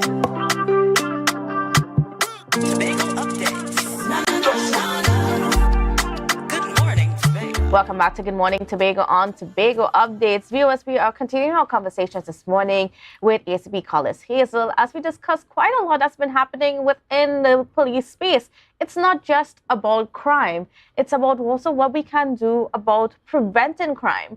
And lately, over the last few years, our social media and so on has been inundated with some of the videos of some unpleasant things that are happening within our schools, and that has to do with violence in our schools.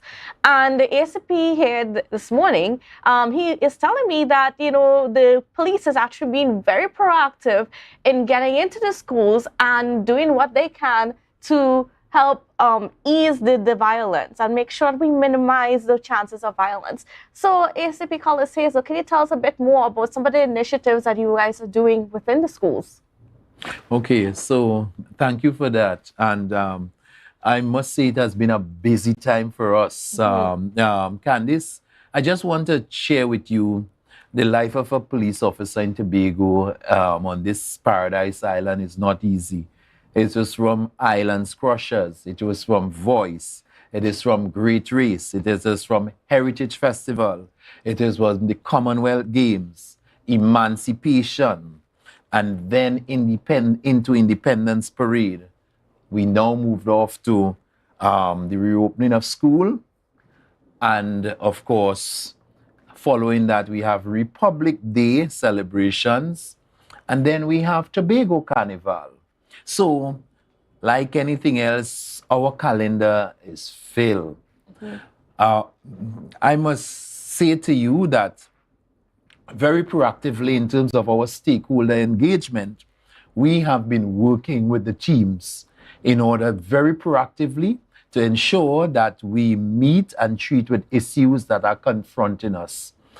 We are not just a reactive agency. And I'm delighted to say, in terms of what the police have been doing, I took the opportunity quite recently on the invitation of my very good friend, School Supervisor Tree, Ms. Hackett of the Education Division, to work with the Education Division in terms of dealing with our school safety officers in ensuring that they are well equipped and they are well knowledgeable and to the task and function to ensure that our schools are safe.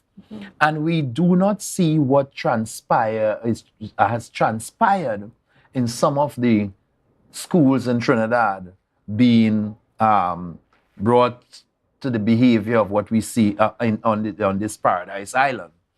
And therefore, So we had a workshop before the opening of schools in order to treat with that, so that the officers are now, and it's going to continue, a continuation of training to engage and sensitize the officers as to their role and function. Because you will recall, before school closed, we had a situation where we had almost all schools within Trinidad and Tobago being shut down for a threat of emails of a bomb scare.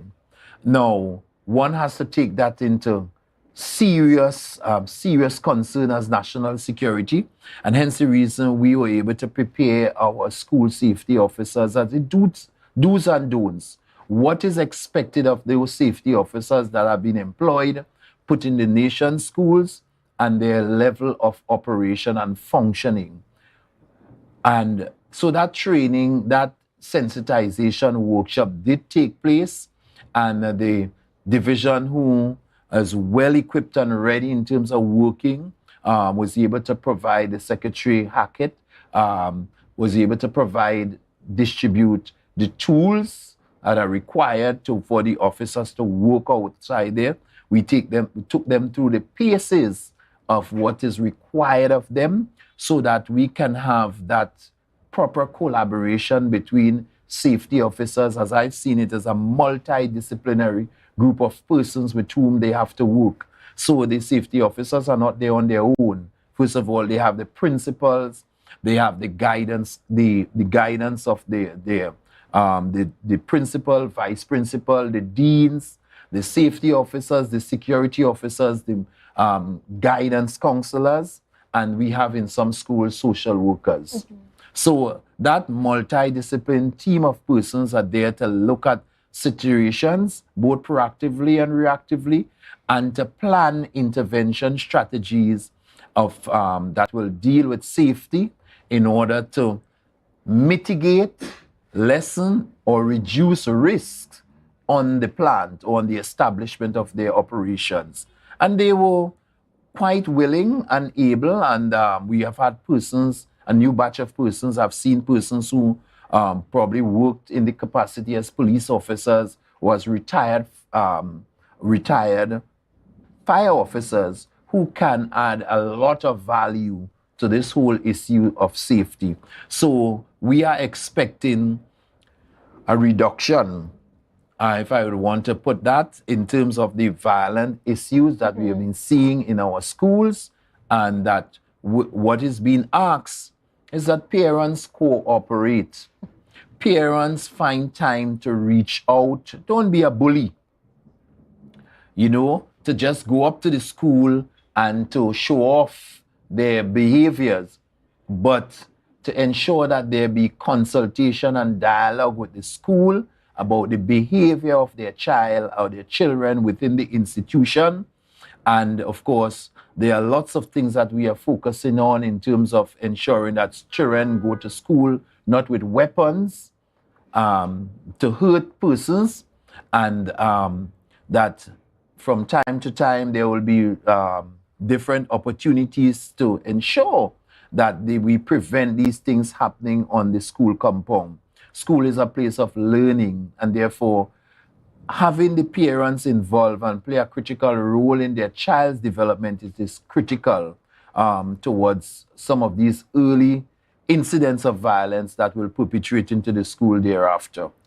Now, can you give us any idea as to how many reports, or just estimate of the reports that we got last year regarding school violence, and perhaps the goal as to how far you want to take it down?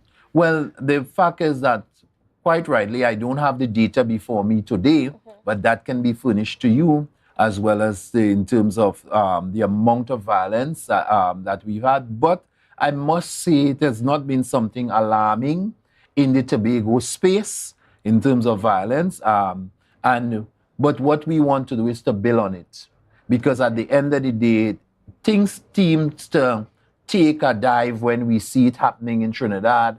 We tend to want to see it happen elsewhere as a sort of copycat situation. So we have been very proactive here to ensure that it does not take place here. Neither do we want to see it happen in Trinidad.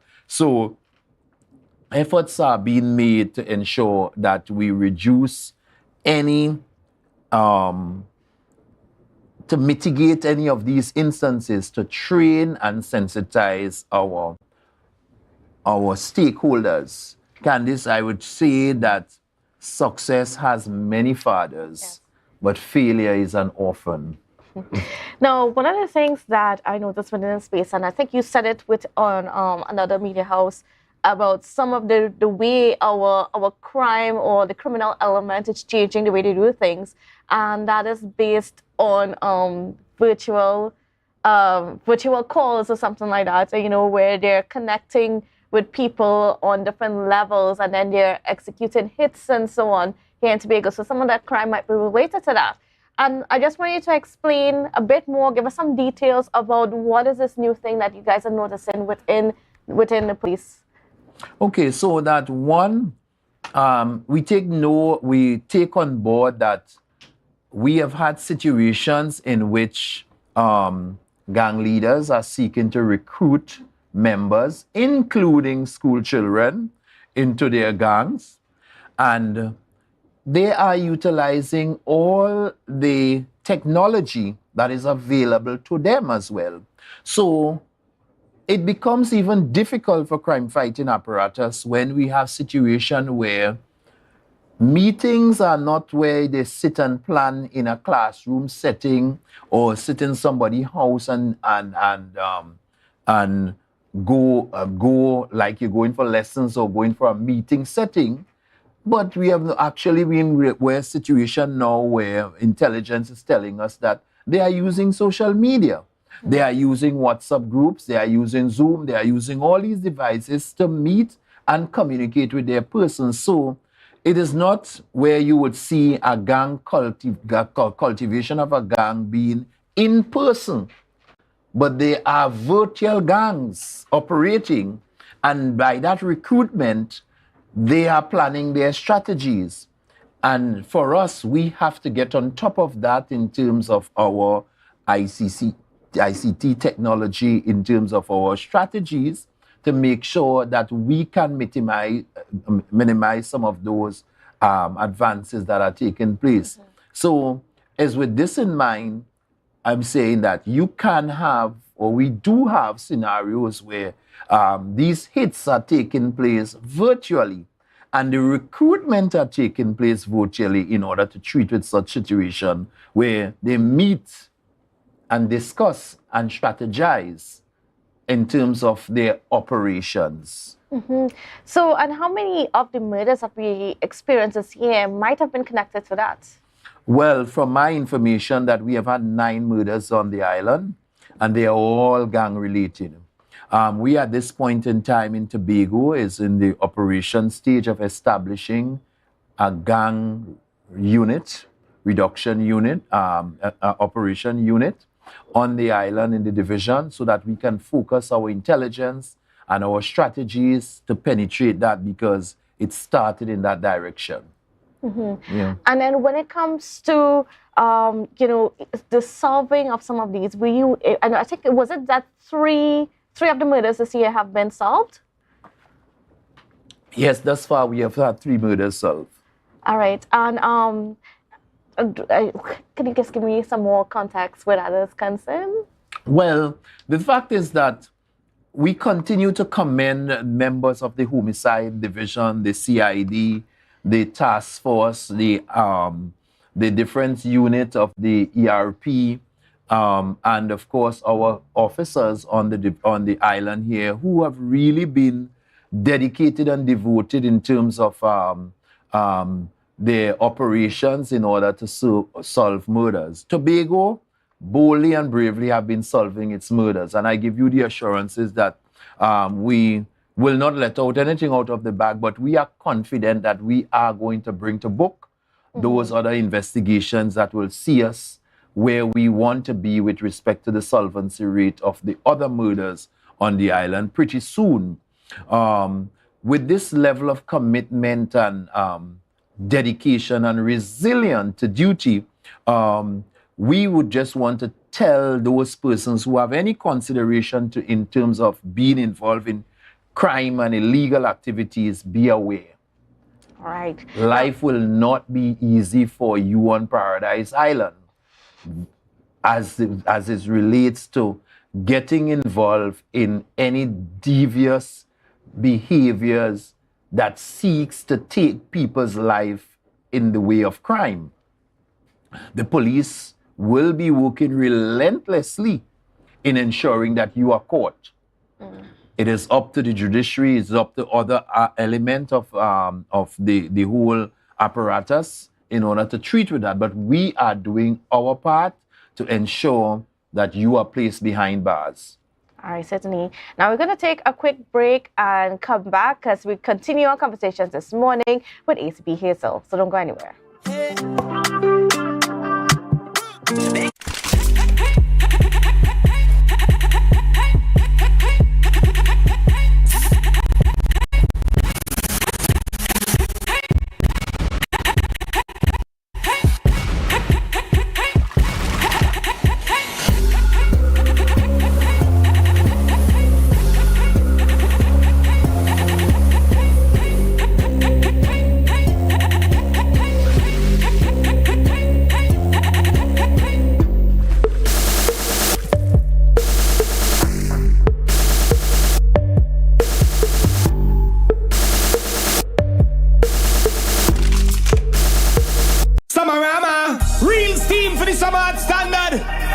Is a dream for the summer.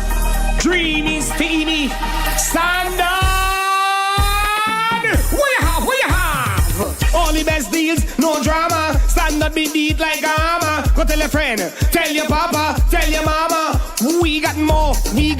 Standards are what is searching for. Quality brand, discounts galore. New things for the summer, online in store. Summertime is here, so make the most out of it at Standard. Never beaten on quality and price. It's nice. From the experts that created the Zinger sandwich comes the KFC Crispy Barbecue Zinger. The only one I see is you. Cheddar cheese, crispy onions, the most delicious Kentucky Fried Chicken, and barbecue sauce. Get ready for a whole new level of flavor.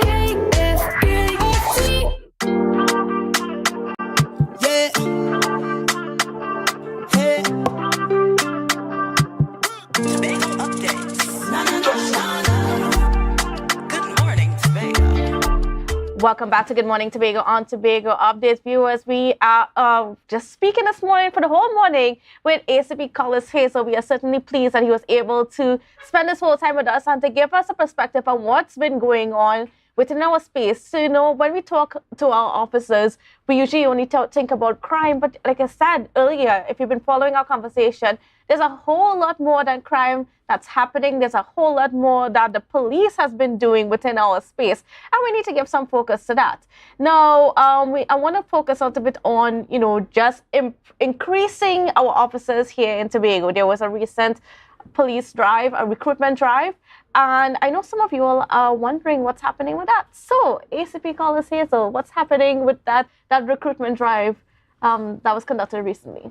Oh, yes. So, the police service continues its recruitment drive. As a matter of fact, tomorrow is going to be one of our, what we call our annual passing out parade in Trinidad, where we will have just over 100 officers completed their training and are ready to hit the road. That gives way for other intake of persons to join the TTPS. Quite recently, we did a recruitment drive here on the island, and I think from my recollection, there was over, 141 successful applicants.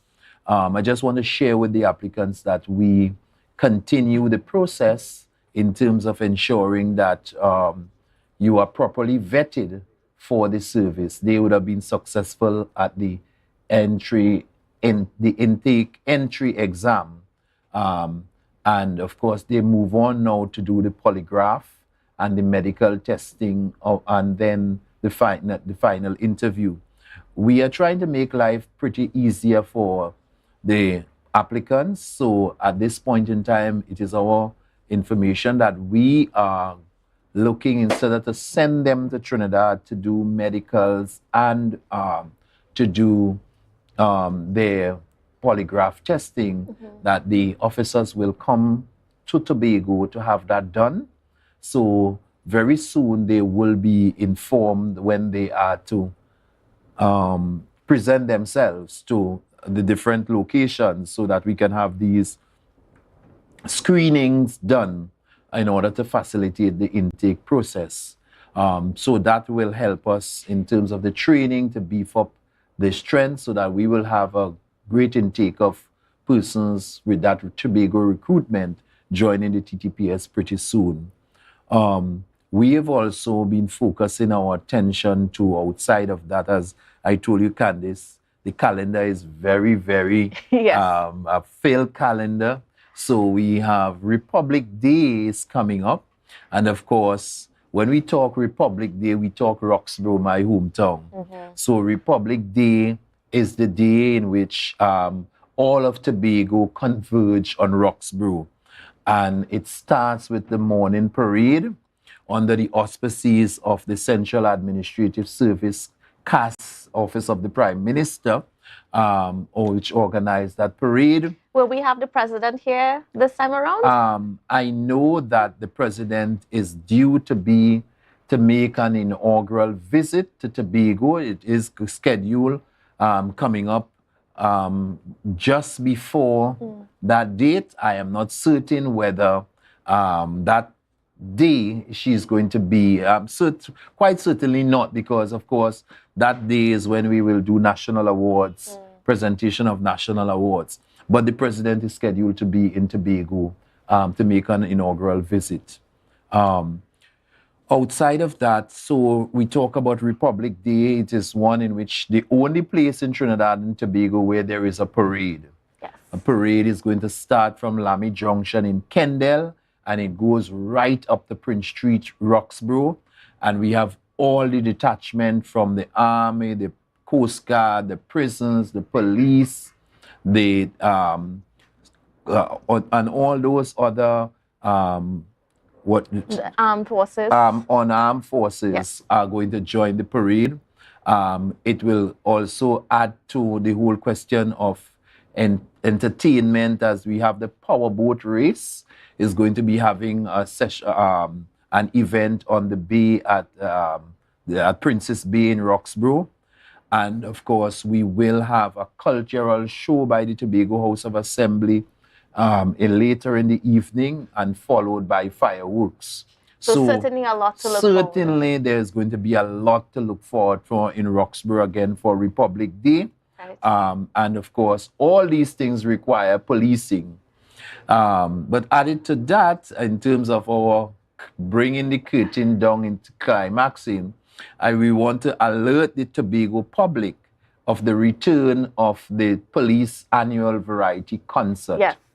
That is scheduled to take place on the 8th of December at Shore Park Complex, which is Shore Park Complex facility. And of course, this is where the police service give back to Tobago our all for the year in terms of our annual variety concert. And it's certainly one of the best for the year. Of course, it is certainly one of the best. It's our premium event. Yes. So, of course, the public will be invited to come on and ensure that we fill the Shore Park facility to lots of Christmas renditions, music, song, dance, put together in our stakeholder engagement, where we are not only putting the police service on show, but we are putting our entertainers from Tobago as well on show. On show. All right, well, ACP here, so we are out of time, but I just want to thank you so much for being on with us for the whole hour. It was certainly a pleasure speaking to you. And of course, we want to keep having you back here as we give the public the updates on what's been happening in the police service. Certainly, it has been a pleasure for me to be here. I know I have a long time in terms of from my last visit, but as the office, one realizes that There's also a function for me in Trinidad as the ACP of Eastern Division.